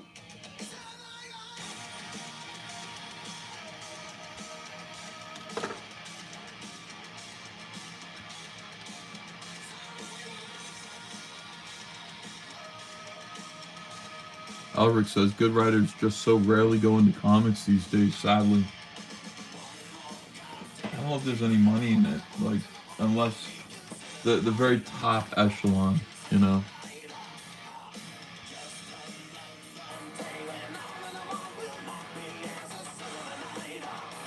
The very tip-top echelon make money at it, but, like, most of them, yeah, like, there's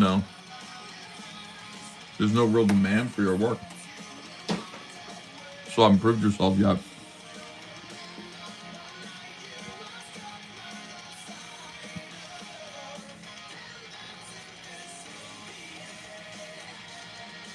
This is Disturbed's 10,000 Fists.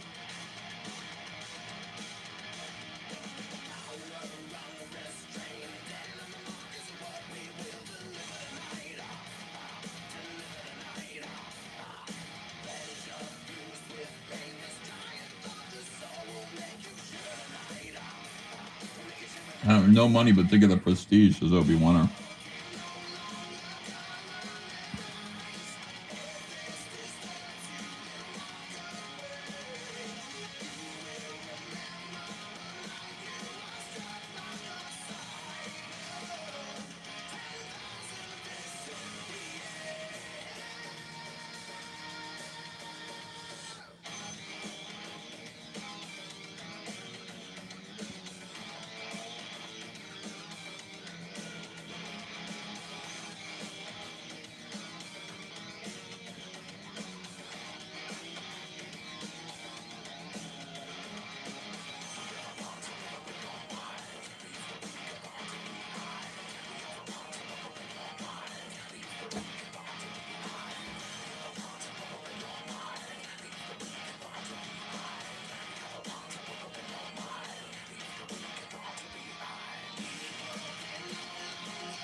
All right. Whoops.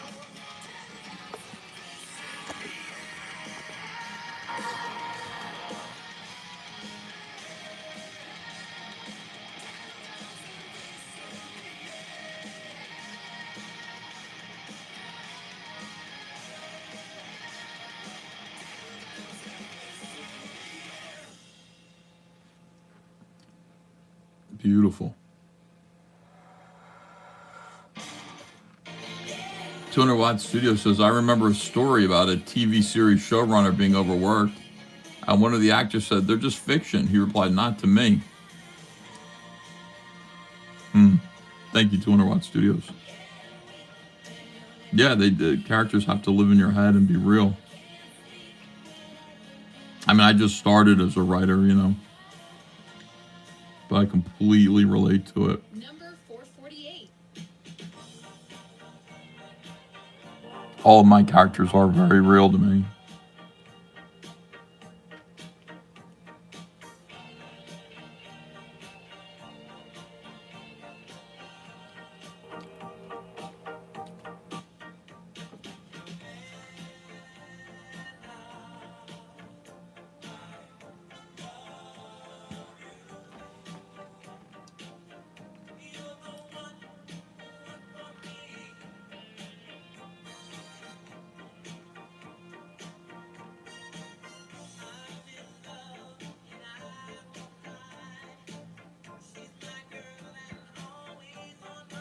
Yeah, there are people who keep rats as pets. I will never understand them.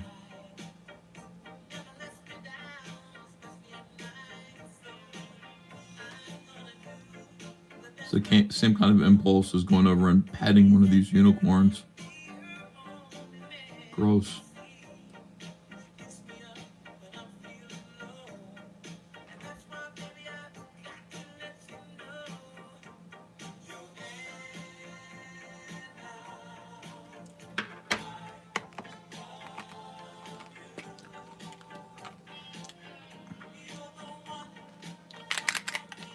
Chris Pence says rats are actually pretty smart pets. No, I know. They're gross, and that their intelligence actually makes them more repulsive to me. They're survivalists. And yeah, it's like I don't want to be I mean, like one time Hunter had a pet rat. I think I told this story before. But it escaped out of the cage and it started collecting bits of food that it found. Like it was running loose all over the house. And it was collecting like a Cheerio that it found or, you know, bits of food and backstocking them behind the toilet in one of the guest bathrooms. There was a big pile of like little bits of food that it found. And I found that to be so disgusting. Not only that there were loose Cheerios and stuff like that that was enough for a rat to eat, but the idea that it was like making plans. I was like, gross, kill this thing.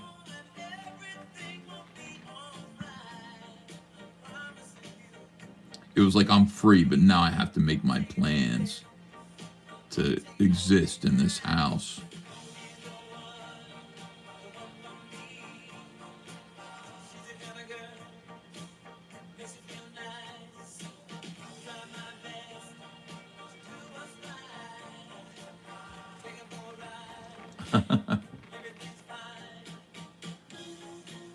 Sir Angus Fungus says, I remember when a cat crop dusted your man cave. Yeah, that was Lily, and that was more than once. That was quite a few times. Now she's got hunters. What? Now she's got hunters. Now she's Hunter's problem, right. D Artist says, Zeros wish they were canceled. Truth is, they're worthless and their opinion doesn't matter. They think it's a badge of honor. They envy you because you are the universe by the brand new heavies. You got it. Thank you, the artist Jory. Yeah, there's a weird kind of thing like about pretending to be canceled and like it's a good thing or a cool thing or like a nice little bit of victimhood status. His nesting creeped you out, Ethan, says Vasilis. Yeah, 100%. Tide is rushing badly toward the earth. Soon the earth will be smashed to atoms. The whole world in a state of frenzy. Behind this dastardly plot is Ming the Merciless. Mankind's only hope for survival are the brand new heavens. But will even they be enough this time? Yeah, they all want to be canceled. Again, what is that called? When you pretend you've had military service, but you didn't. I mean, it's like something that you get in real trouble for. Stolen valor, yeah. I mean, that's how I equate it. It's like stolen valor. Cancel culture, stolen valor. Like, there are people whose lives were turned upside down. And, you know, they'll struggle for the rest of their lives. And I mean, I tell you now, like, you know, I wear my cancellation. It's a scar. It's a deep scar in my life, my psyche, my mind. I have nightmares about it. Yeah, it almost killed me. So it's nothing that I take lightly, and it's nothing that I would think was cool. I would want somebody to, you know what I mean? Like being like, oh, you're trying to cancel me. JDA always talking about people trying to cancel him. And nobody's trying to cancel him. He doesn't have any place where he could be disemployed from. People kind of feel like JDA probably cancels himself. But it's weird. The artist says, sorry for my late comic. I was making dinner. This one's for my neighbor Vasilis. I didn't know Vasilis was your neighbor. Demis Roussos, my reason. All right.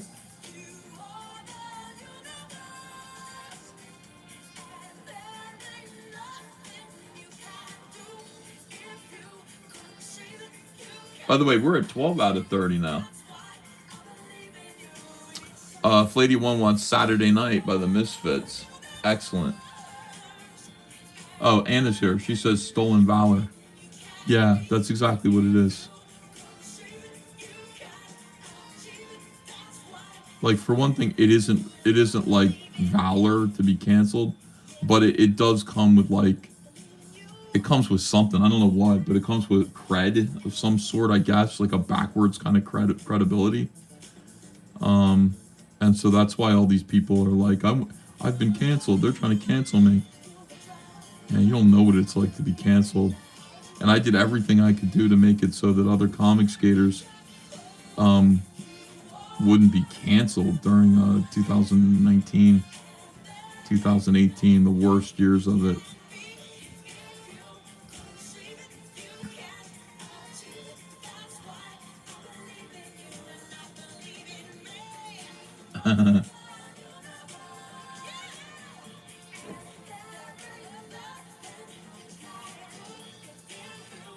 Shut up, Ethan, they're saying.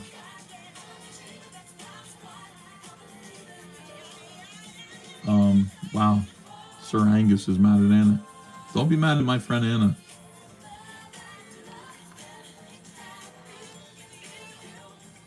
Anna has stood up for me many, many times.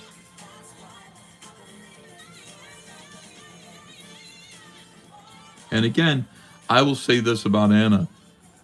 Anna said that I was a shark in a sea of piranhas, even though piranhas are freshwater. And that was meaningful. I appreciated that because it sounded cool. I know what she meant, but it sounded cool. A shark, yes.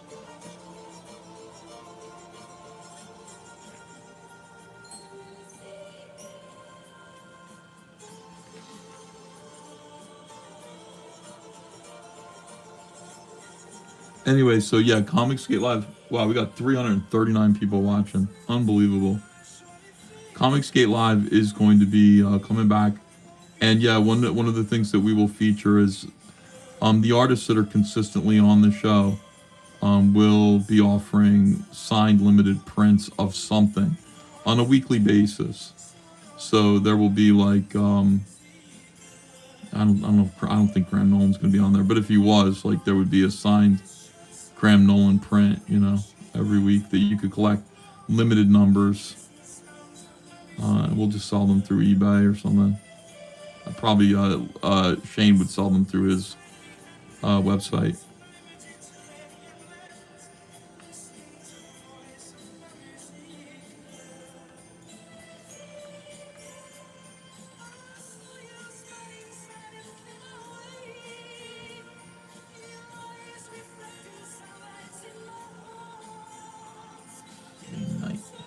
Good.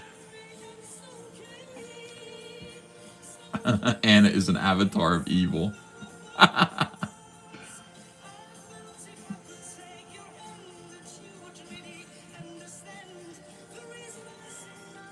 Mikey God says, make Dale stream with you. Make him stream with me?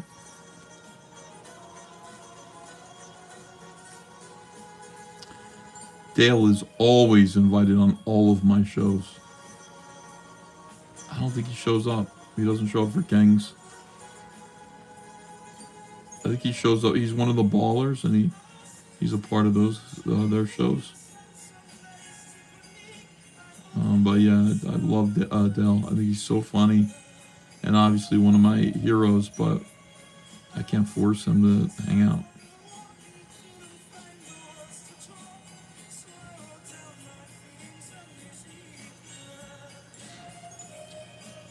Is that Jughead? It looks like Jughead. Let me see. The artist says, for DWAMs with respect, sounds of blackness, optimistic. Okay, I'll play that one. Thank you, D artist.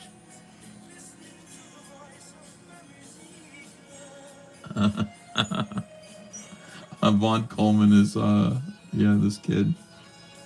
Von Coleman could definitely play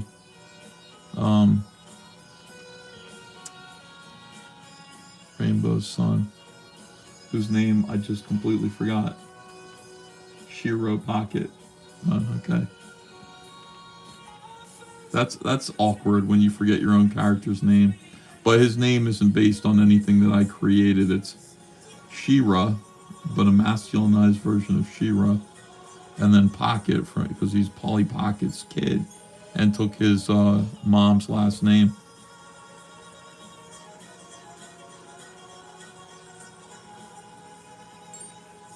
He took his mommy's last name. Rhetorical Giblets says Dale seems endearingly shy. Yeah, I get that impression too.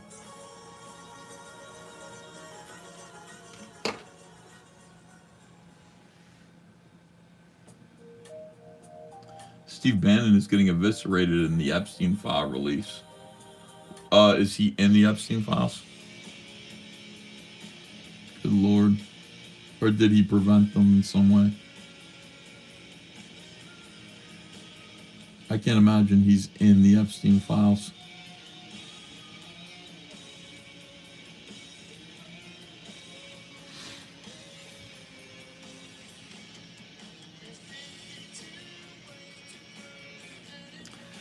Yeah, I mean, I saw Dan Bongino getting destroyed about the Epstein files too. You got all that info, and you know what's going to come from it. Like I understand. Some people are listed in those files who are innocent, right? Who are just, this guy Epstein was a New York City socialite, and everybody knew him, and he had money. He hung out with people who had money.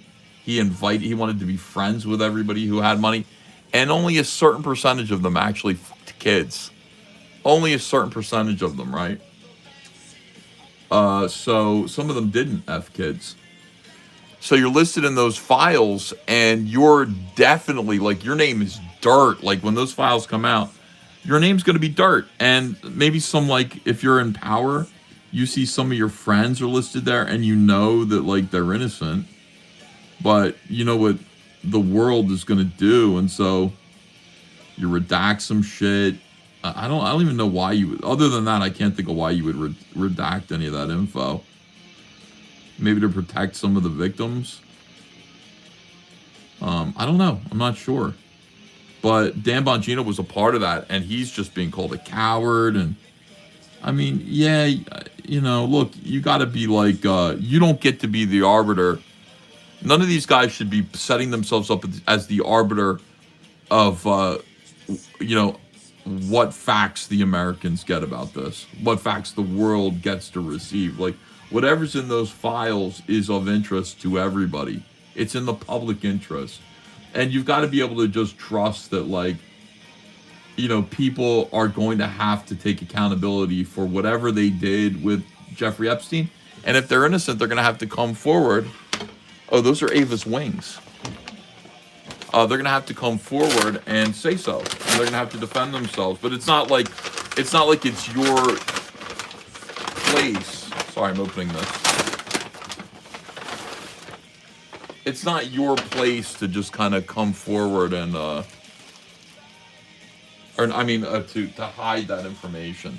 Like, as soon as you do that, you become part of the conspiracy. So, if that's why he did it, I understand and I'm sympathetic. But no, you don't get to do that, and you should have more faith in your fellow human being to be able to discern truth. Most people are able to do that. But yeah, that's the thing. I mean, Jeffrey Epstein destroyed so many people's lives and continues to from the grave.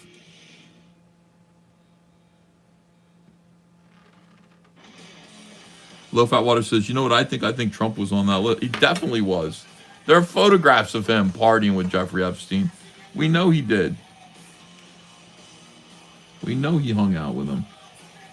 It was a question of like, did he partake in abusing, these underage sex workers, underage sex workers from Thailand? I don't know. How would I know? I hope not. I don't think so. But I mean, I don't know Donald Trump. I don't know what he's really about. I just care about what he's doing for the country.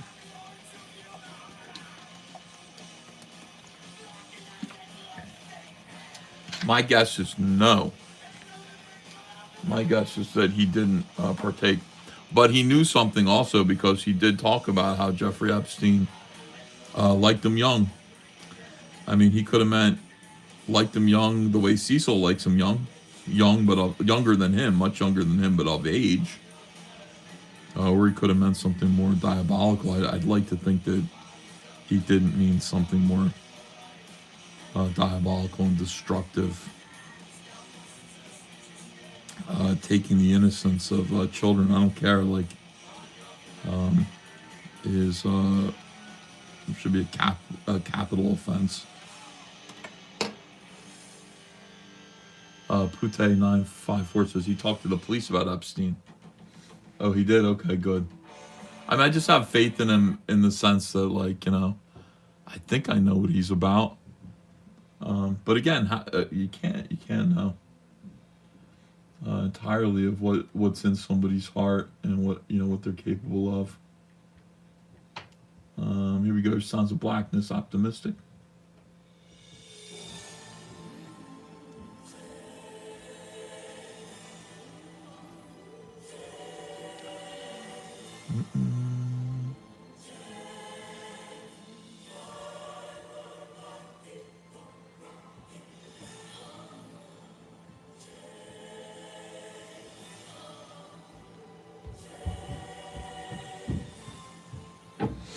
Yeah, I mean, Well-Read Comics has a good point. He says, at this point, we know everything about Trump. The left and right made sure. Yeah.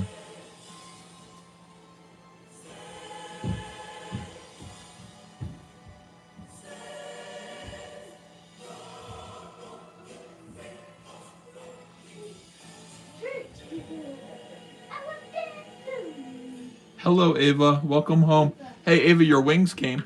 Do you want them? Yes. Come get them. Get them? Yeah, they're right here. Come get them. I'll put them on you. How was school today? Was it fun? Yes. Okay. You can ask Mama to help you, I guess. You can wear them.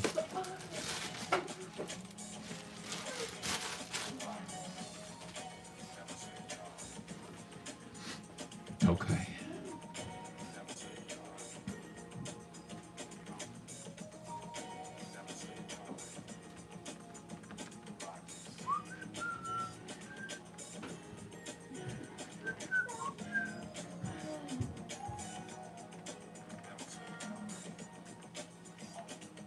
How come you guys can see Anna and I can't?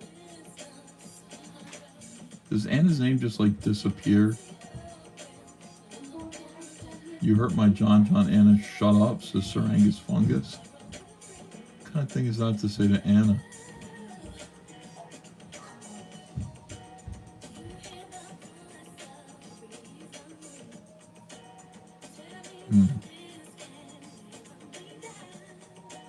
You don't see Anna?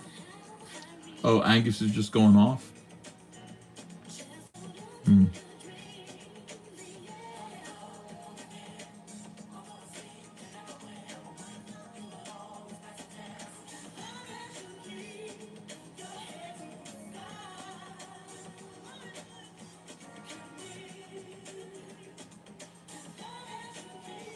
Thanks for watching, everybody. We got 13 out of 30 super chats.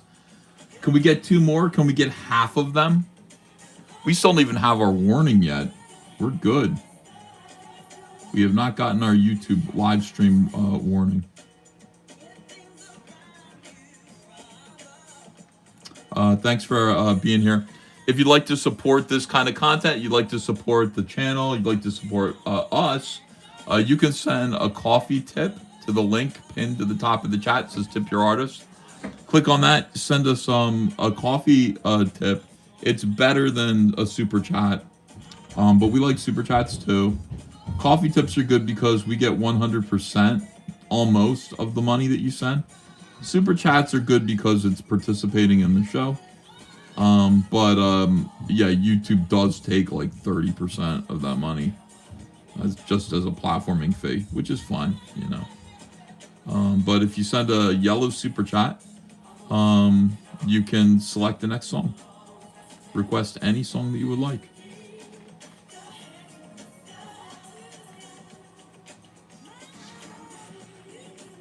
Serious Cat 5000 says the Epstein files have been a big nothing burger.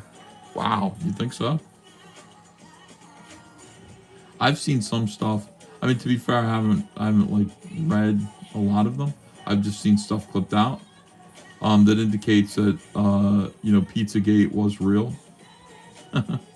Pizza, like people do use the powerful, do use food as code words for trafficked children, underage. I don't want to even say, probably don't even know what to say, just children. I want to call them sex workers or prostitutes, but how could you be that when you're a kid? But, you know, they do use those code words.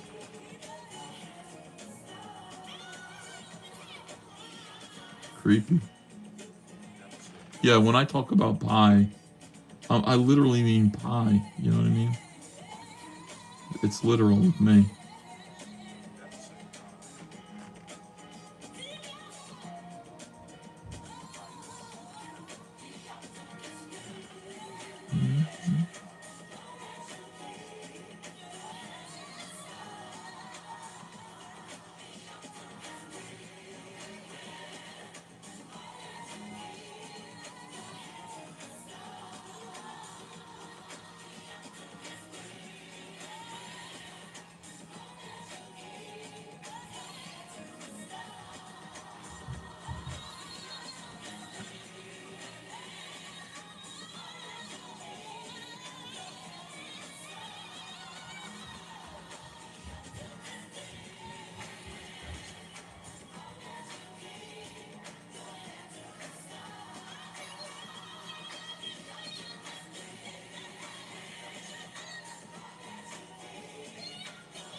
Anna, that Star Wars girl, creates a weird anger in a certain type of guy.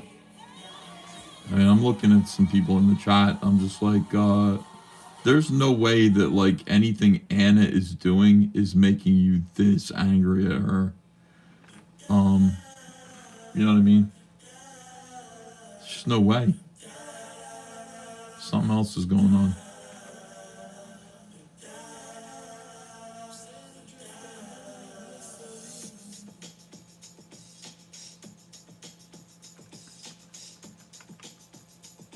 Same thing as Liam. There's no way anything that Liam is saying or doing is making you as angry. Oh, maybe not. Maybe Liam does do things. For Ava, video kids, woodpeckers from space. Okay, thank you, the artist.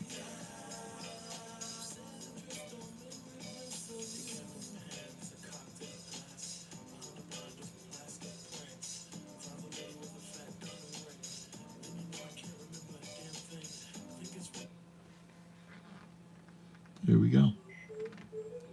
Hey, man, watch out! Ask John, Ethan, and then tell Well Red. It's a woodpecker from space!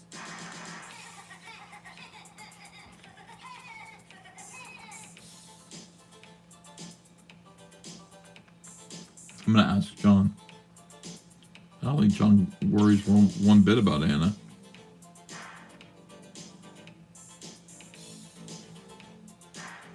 You know, I don't think he's struggling with anger over Anna. Let's just put it that way.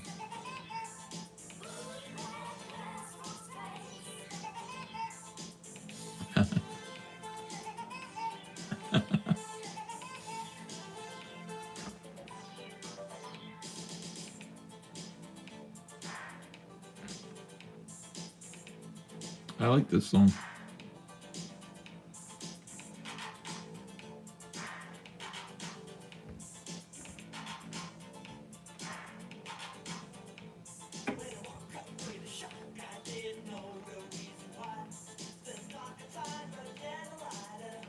All right, we're missing one more super chat to get halfway there. One more yellow super chat with a song request. And make it a good one. Make it like a good song. Something that everyone's going to like. Except for people who hate music.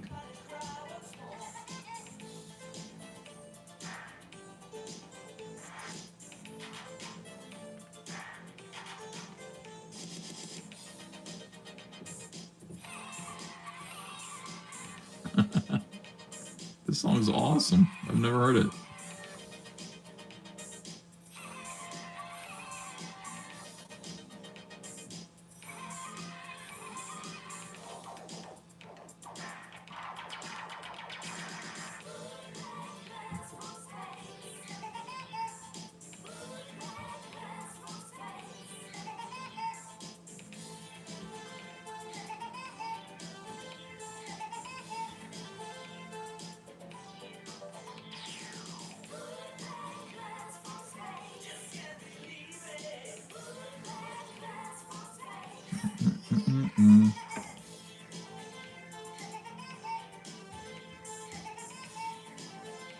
Comedy Drama said she made that Tom King guy blow a gasket.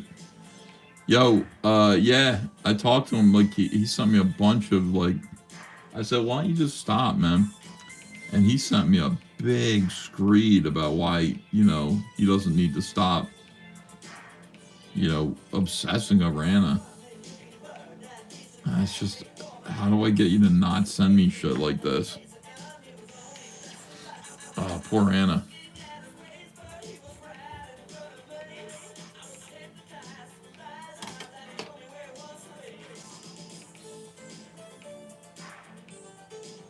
I get these messages from some people. You know, Matt Barr will send me long, hateful messages where he thinks he's being clever. It's like a bunch of like insults. And it's just, I don't even read them. And then there's like Comics Gate Drama. I'm not Comics Gate Drama, I'm sorry. Ripoff Verse. Andy Marshall. Andy Scott Marshall will also send me these long fucking just, you know, you see how he is on Twitter. It's like, dude, you spent way too much. By the way, when you tell them, like, because I'll write back and be like, yeah, go fuck yourself. You know, it takes me 5 seconds to respond to any of them. But you say to them, like, you spent a long time crafting this email or this tweet or whatever it is meant to sort of make me feel bad. I didn't even read it. Like, it's so, why would I read it? Why would I actually put my eyes on it and read it? Like, I'm not going to read this. So you spent a long time, like, writing this. Like, clearly you are seething inside. Like, if you want to tell me that I am worthless and beneath your notice, like, a good way to try to do that is to just not do that. Not spend a lot of time on me. If that's what you want to do. But I can tell by the way that, like, you know, you wrote this that, no, I'm definitely on your mind a lot. And, seems like you love me. If you're writing me these long messages meant to sort of make me feel bad, that are too long, I'm not going to read them anyway. All this wasted effort. You might as well be sending me chocolates and flowers. It's the same thing. Fresh by Cool and the Gang from Improby. You got it. Flady1 says, Nucleus, jam on it for those 80 roller rink vibes. Cool, man. Now we're at 16 out of 30. We got right past the halfway mark. Yeah, this song's great.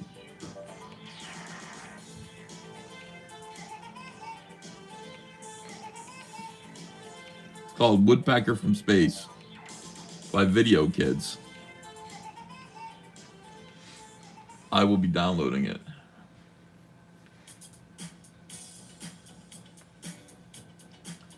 And here's Fresh, one of my favorite songs of all time.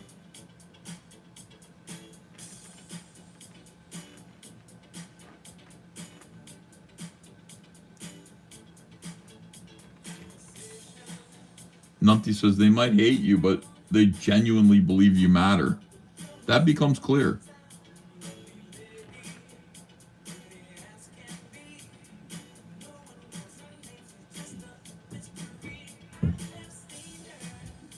Maybe once or twice.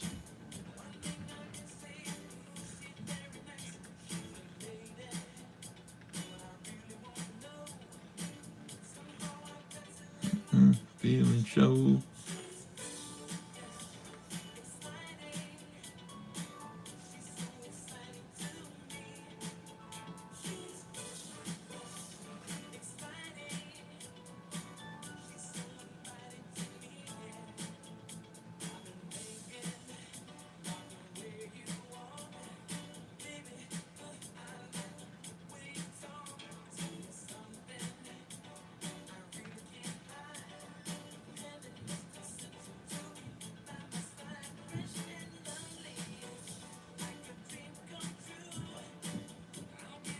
Kool and the Gang made the best dance music.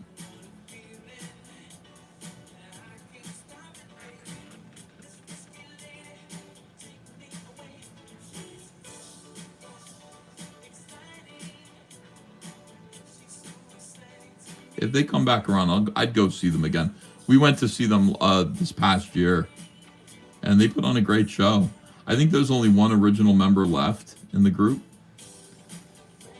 But yeah, they keep replay the sound. They sound great. They sound the same.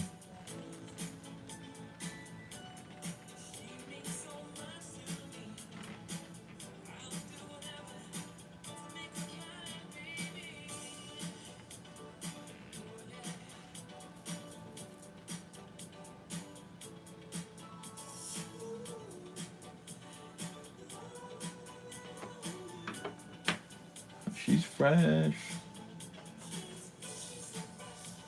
Exciting. Okay, now we got our warning. This song set off the warning. That's funny. Just got it.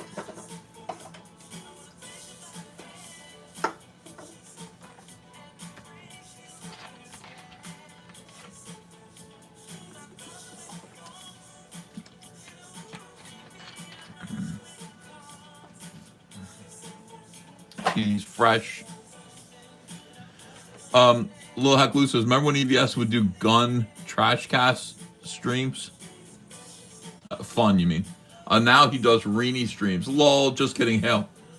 Well, we'll see. I mean, I'm gonna do a trash cast tonight after I get home from Ava's practice, and we'll see if anybody shows up. But I don't think anybody will show up.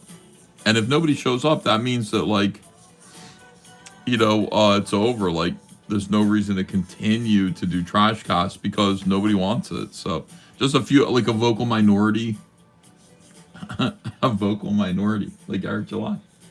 Vocal minority might want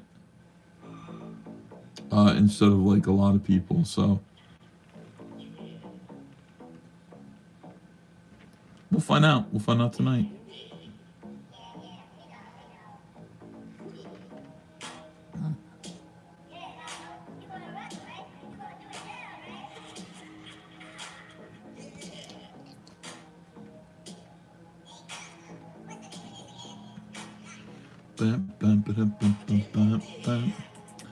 And Proby predicts 1,100 will show up for Trash Cast tonight.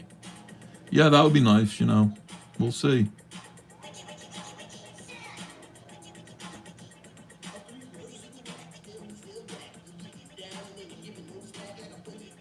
It's going to be one of those Trash Casts where I'm just going to watch what Eric has, his new videos. I think his new videos are kind of relevant because he's talking about, his new strategy, his new sales strategy, which I haven't really listened to him talk about, so I'd like to review that. See if I agree with it or not.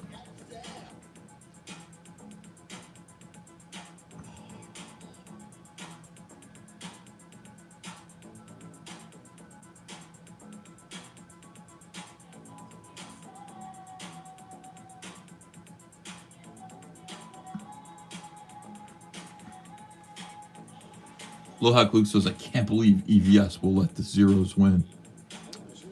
Well, yeah. I mean, it's not me that's letting them win. It's you guys. When you guys don't show up, don't watch the show, don't watch the trash cast. I mean, there's nothing I can do. I mean, that's you guys letting the Zeros win. I can't just talk to nobody, like, you know what I mean? I'm not one of the Dungeoneers. I can't just live stream to 11 people. I have to have an audience. What is this? Oh no, Hunter's tattoo.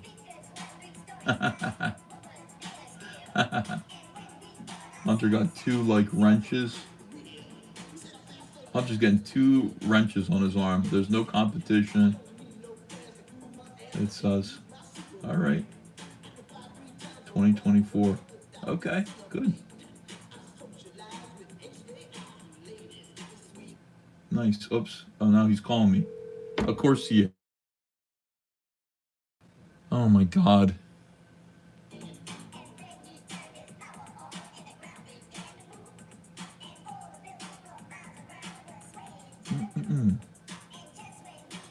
No, I mean, I might be muted anyway.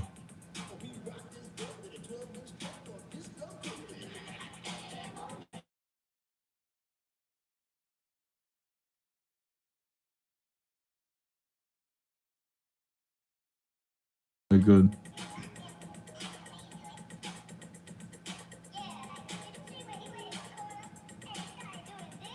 Now I'm muted. Oh, good.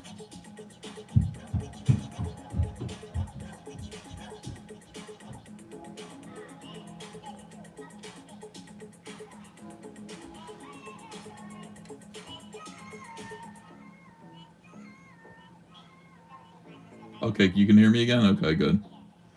Yeah, he called me twice. He called me once, and I hung up real quick. And then he called me back. He knows I'm live streaming. He knows that.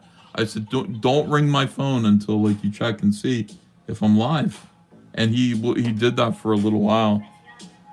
And then I guess he forgot. Just go check YouTube. What's up, Henry? How are you?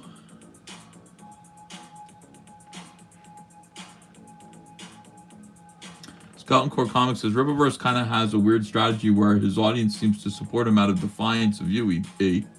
So that when you say Rippaverse is going under, they can say, "No, look at all my isoms." Yeah, I really don't like that. It's what am I gonna say? I don't know how you can. Well, I don't know. Here's Billy Tucci, looking good, EVS. Glad you're feeling better, and we can hear you. Salute and see you tomorrow. Hail all. Hey, what's up, Billy?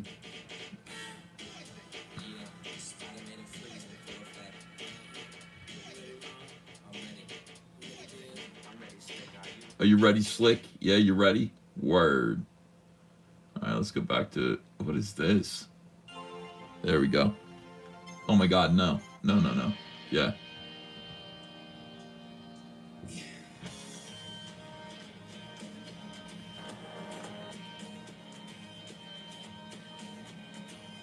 Yeah, part of like being in hell.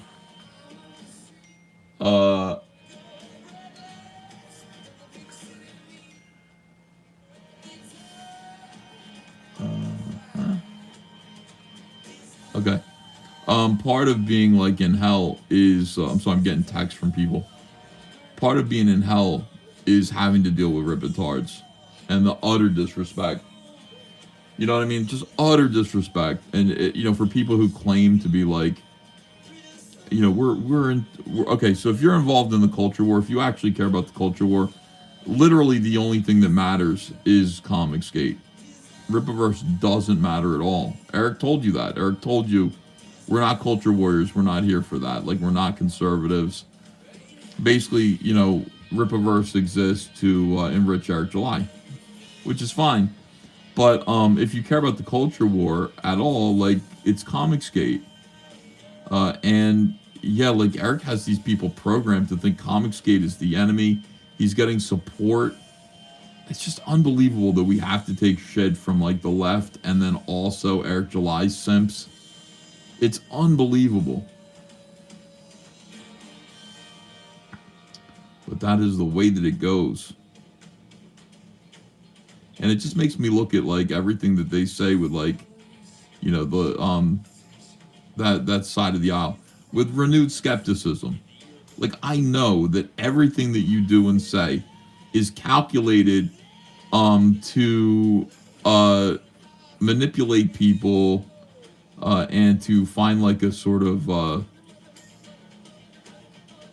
you know, to basically exploit their depression and also Schadenfreude, give them these kind of fake victories.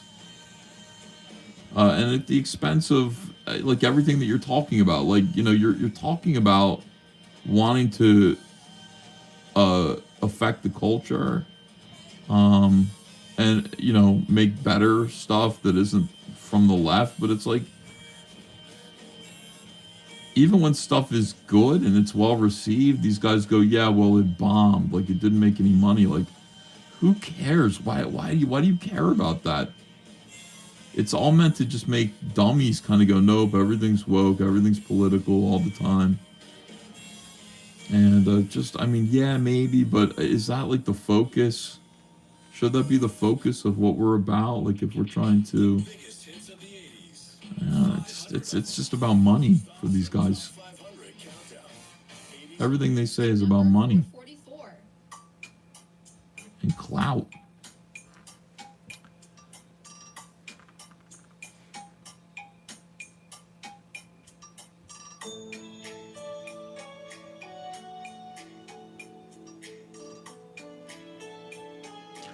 Rainbow has regular hands.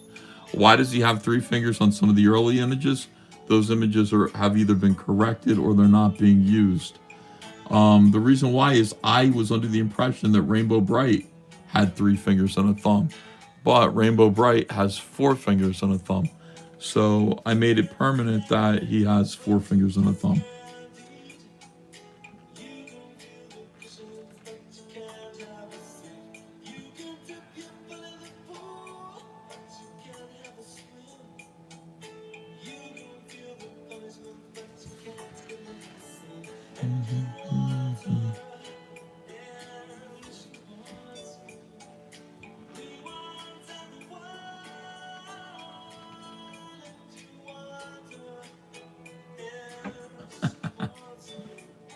I find someone to love as much as Eric loved Lim Stalin.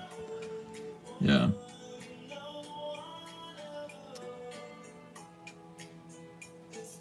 If everything is a fake victory now, I'm curious as to what would count as a real victory to EVS. No, it's not a fake. I'm not talking about fake victories. I know what you're talking about, Lethargic Luminary. You're upset that I said that the Turning Point USA thing wasn't a victory. No. It is a victory, but calling the Super Bowl halftime show losers, like, this is the thing. Jeremy Hambley said, "Cope, you know, loser." Like, it got 13 million views or whatever. No, they're not losers. They won. They got 130 million views, and you got 1/10 of that. They're not losers. They're winners. They're not coping. They're laughing at us because if it's a numbers game, then they're the winners and we're the losers. So it's not that it's a fake victory. It's that you need to kind of I think some of us need to just sort of understand, like, that a little progress is good enough. Like, you don't have to declare the first step towards something that might be good as a complete and total victory that destroyed the opposing team, because it didn't. They're still doing better than us. The fact that there's a Super Bowl halftime show that is by conservatives for conservatives is interesting. I guess it's a good idea. I don't know. There aren't enough real performers who would perform on it to make it something that I'd watch. Because I watch shows to be entertained. I don't watch shows out of, political allegiance. Like, I'm not gonna watch a bunch of country western, retards. I'm sorry, I apologize for that. I don't like country western music, so I'm not gonna listen to them just out of political allegiance. They have to bring something that's actually entertaining. And I'm not saying Bad Bunny did, because I watched it and I thought it was boring and misguided. I fell asleep. It was a better spectacle though, by far. That I can't believe they had that enormous set, and all that stuff. It's pretty neat. But yeah, it like there has to be a middle ground between, oh my God, we utterly destroyed the other team. We will win. We will win. It's retarded. You're not winning. They're still much bigger, much bigger, much bigger. So that's what I would like. I would just like people to be a little less retarded and embarrassing, et cetera, et cetera.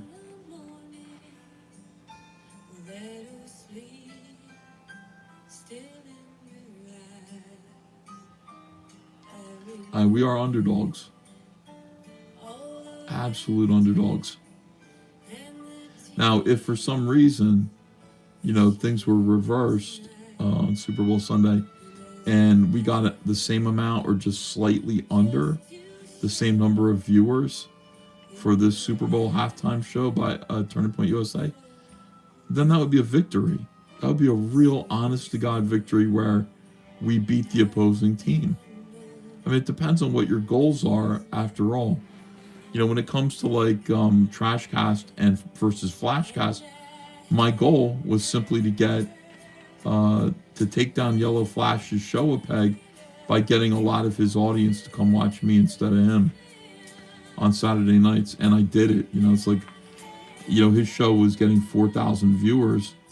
He's getting, 1,100, 1,200, 1,300 people watching on a Saturday night, and he's still getting some big super chats. But the point was to just take him down a peg and hurt him, and so it was a victory. That was the only point of Trashcast.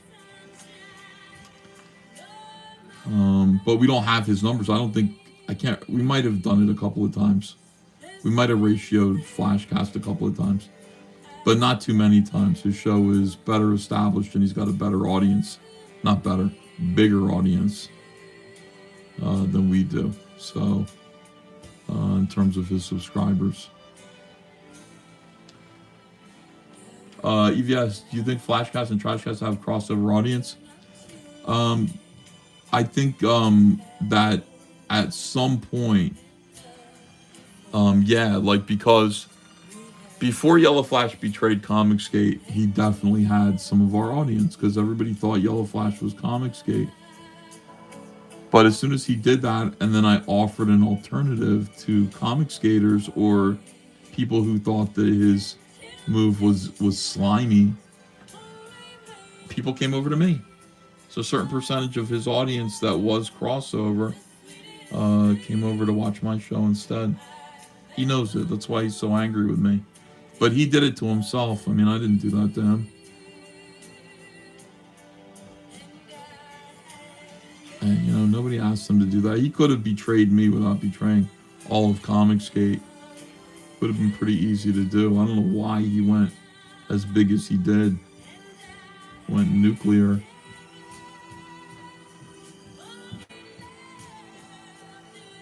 And then he did that weird groveling video where he's like, you can be fans of me and of Ethan if you want to. Oh my gosh, thank you, babe. You made me a hamburger? Yeah, because it's getting close. We got half an hour. Got a nice hamburger from Andrea. That's good. I'll eat this hamburger with you guys.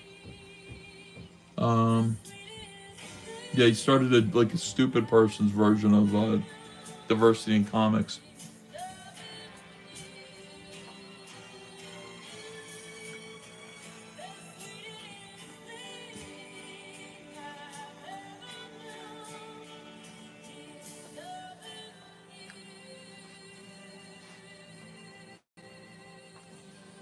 Eating on stream, Ethan Van Davis. I don't really have a choice.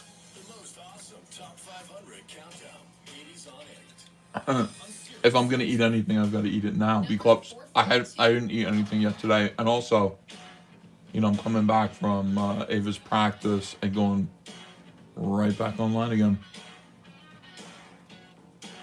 What happened to Lofty? He kind of noped out. I think so. I'm not really sure what happened to him. But he, you know, Yellow Flash is stupid.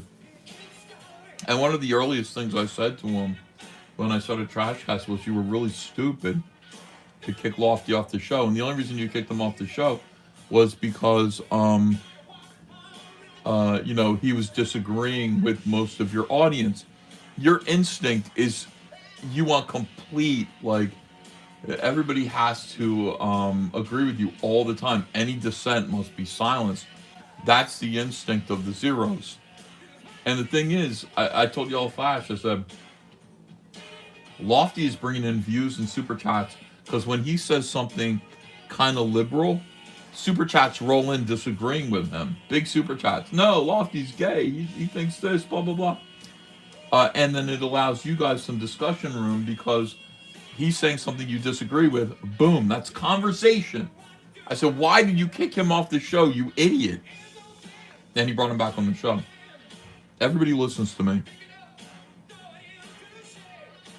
The artist says, Bon appetit, Scarlett Johansson, Boys Don't Cry. You've missed my previous Hibbity Jibbity request. Please play it and thank you. Oh my goodness, I did. Oh, for Ava, Madman Jack. Oh, I got it, okay. Yeah, I didn't see it. I was had my head down.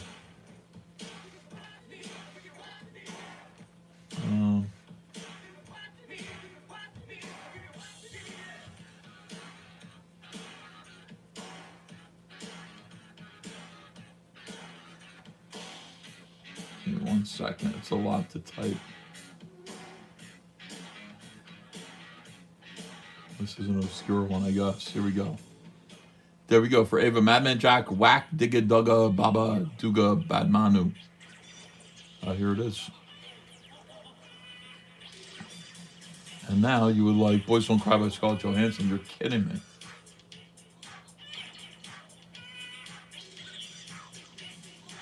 She did a cover of that?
Wow, that was a good hamburger. Thanks, babe.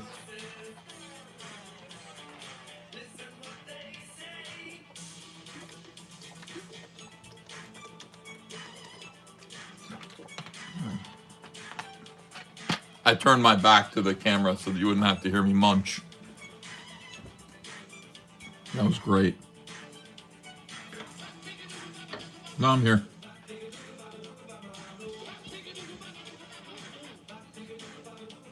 $320 people watching. Appreciate you guys. Yeah, I scarfed it down as quickly as I could.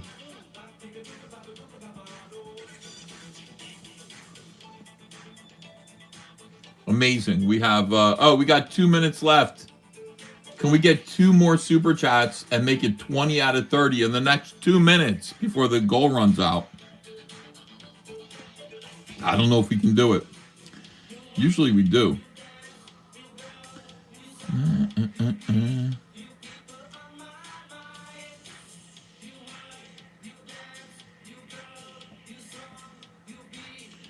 Java the Cuck says, no, we can't. 1 minute and 50 seconds. Don't let Java the Cuck win.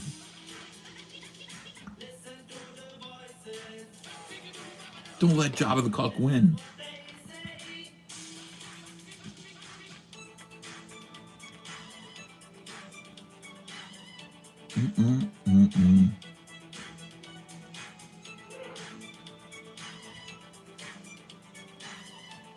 Java the Cuck says, we usually don't do it. No, we do. I think.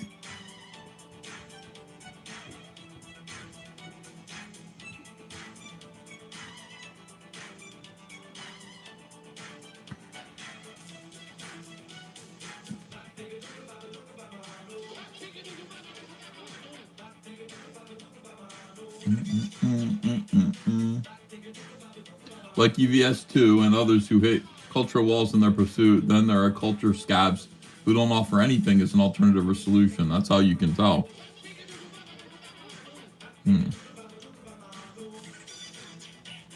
Stag Party by the Cherub says in Proby, no, they have to be yellow super chats in Proby. They have to be yellow.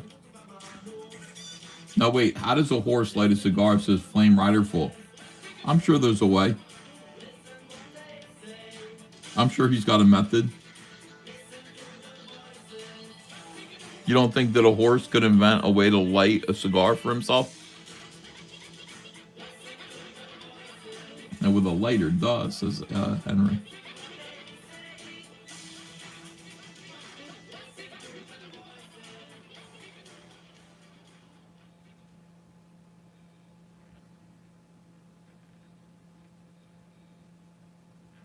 Let me see.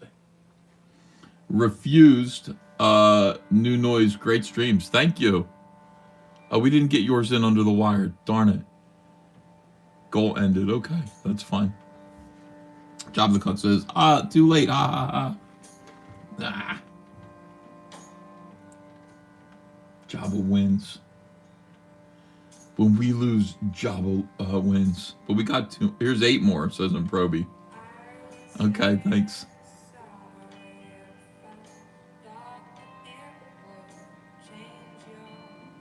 Wow.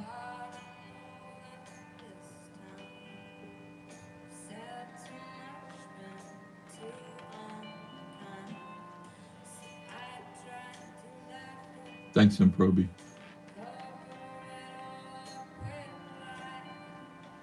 Andrew Wide says, like a villain from Bad Omens. Great song.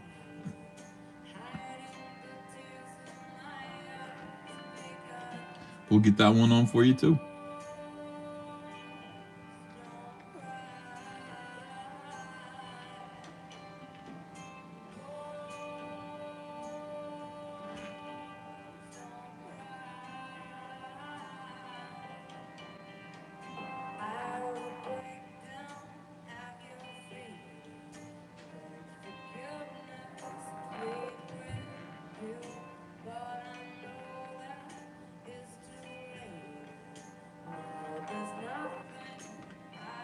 Dumbledore Prime says Ethan is alive. Wow.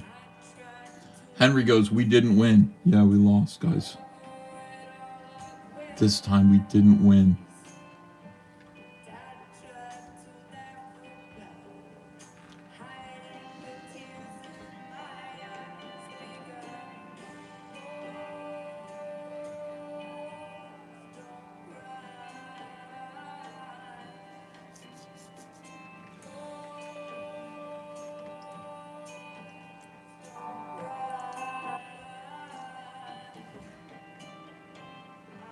YouTube kept refusing my super chat, says in Proby. Oh, you're kidding me.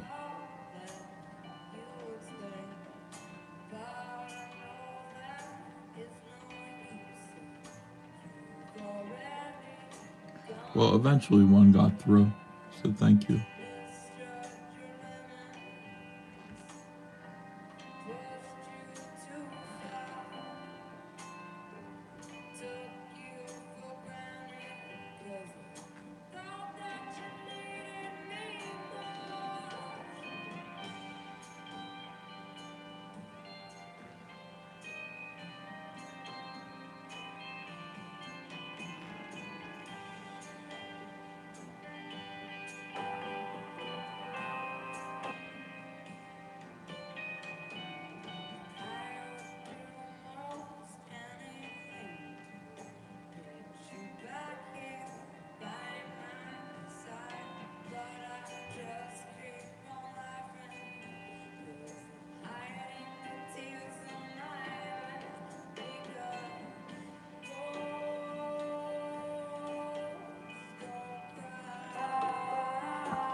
Henry says, they may have won the battle, but we will win the war. The war for giving Ethan money. It's a good war. I agree.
Got it.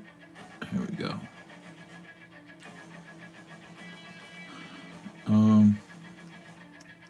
One hominid says, yeah, I've given like $3,000 and they keep not going through. What? Oh no. We missed $3,000. How could YouTube do this to me?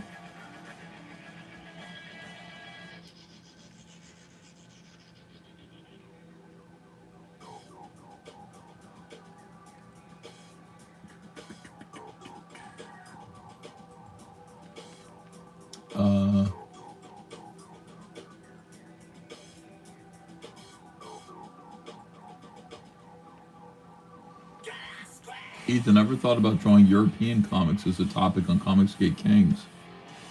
Like what? What are European comics? Other than like Judge Dredd, and that's about it. That's all I can think of. What else will we draw?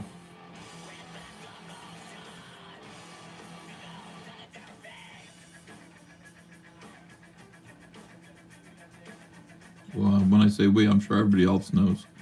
I don't know. I would just end up drawing Judge Death, which would be fun. Dylan, oh, I read Dylan Dog from Italy. Tex Willer, Mobius, Zorro, Requiem, Asterix. Alan Ford is the artist. The Smurfs. That's true, right? Smurfs are Dutch, I think.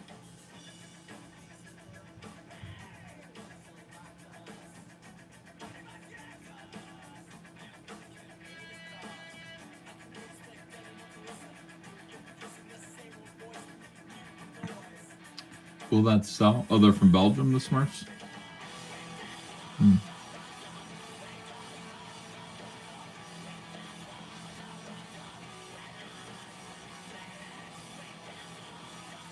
I don't know if it would sell. I guess, maybe.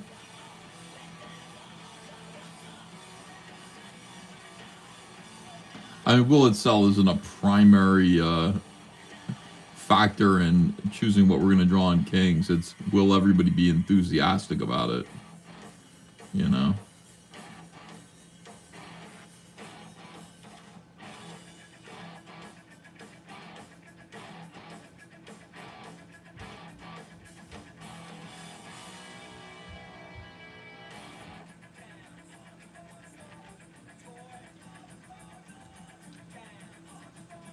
Milo Manara stuff. Maybe a Warren Ellis tribute stream. Mary Boys is European.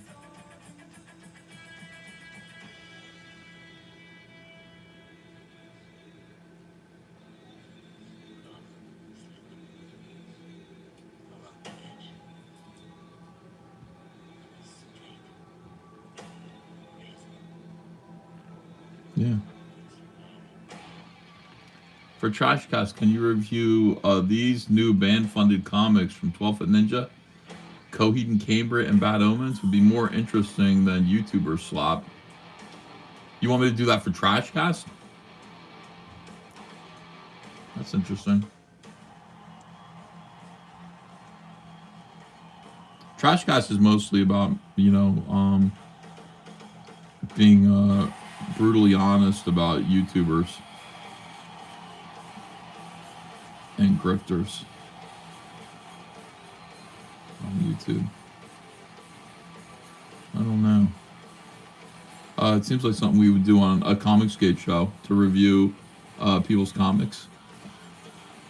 I think we did like a portfolio review last week on Bad Art, and it was very well received. People really liked the portfolio review segment.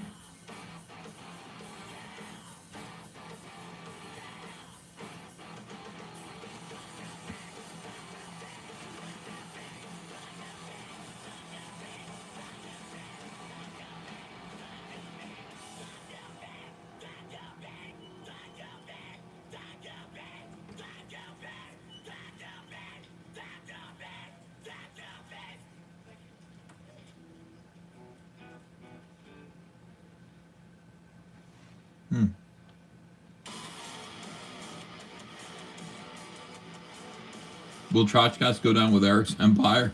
That's a Dumbledore crime. I don't know, man. Listen, it's a YouTube show I started doing for fun. It's not that important.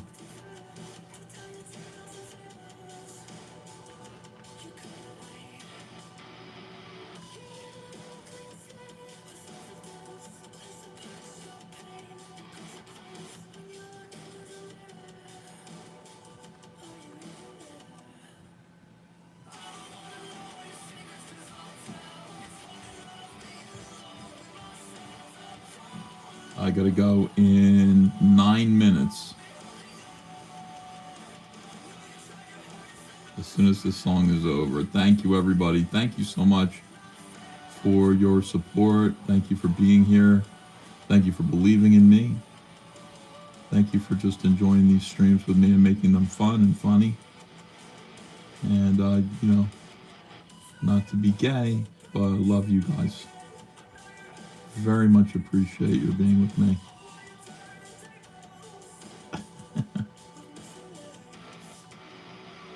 And I'll be back.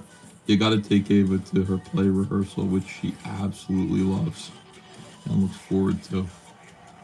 But it's only an hour today. It's not 2 hours. Ordinarily it's 2 hours, but they only need the girls for the first hour, and then they're doing one of the songs that the boys are singing, I guess.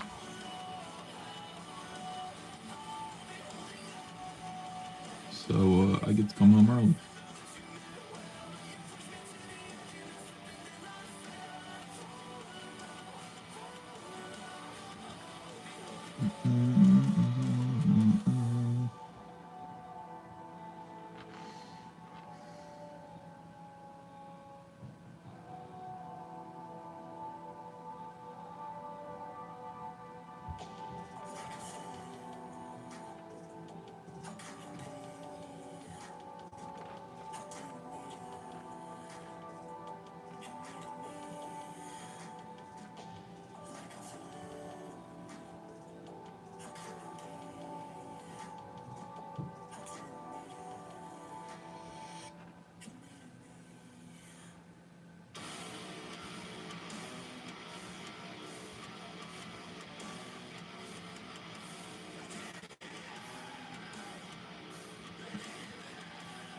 Gate 7 Clamp says, have you checked your P.O. box? I haven't checked it in a while. Should I go check it?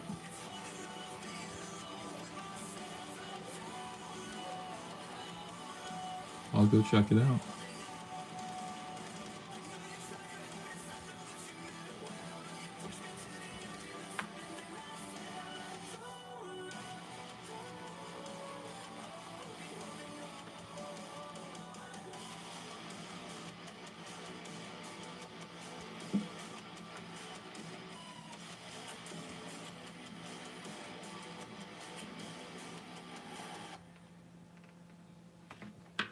All right, that's it, guys.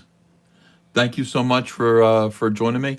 I'll be back later tonight, and then we're just gonna go. I'll go on YouTube, on my computer, and we'll do something resembling a trash. I'll call it trash cast. Out with it.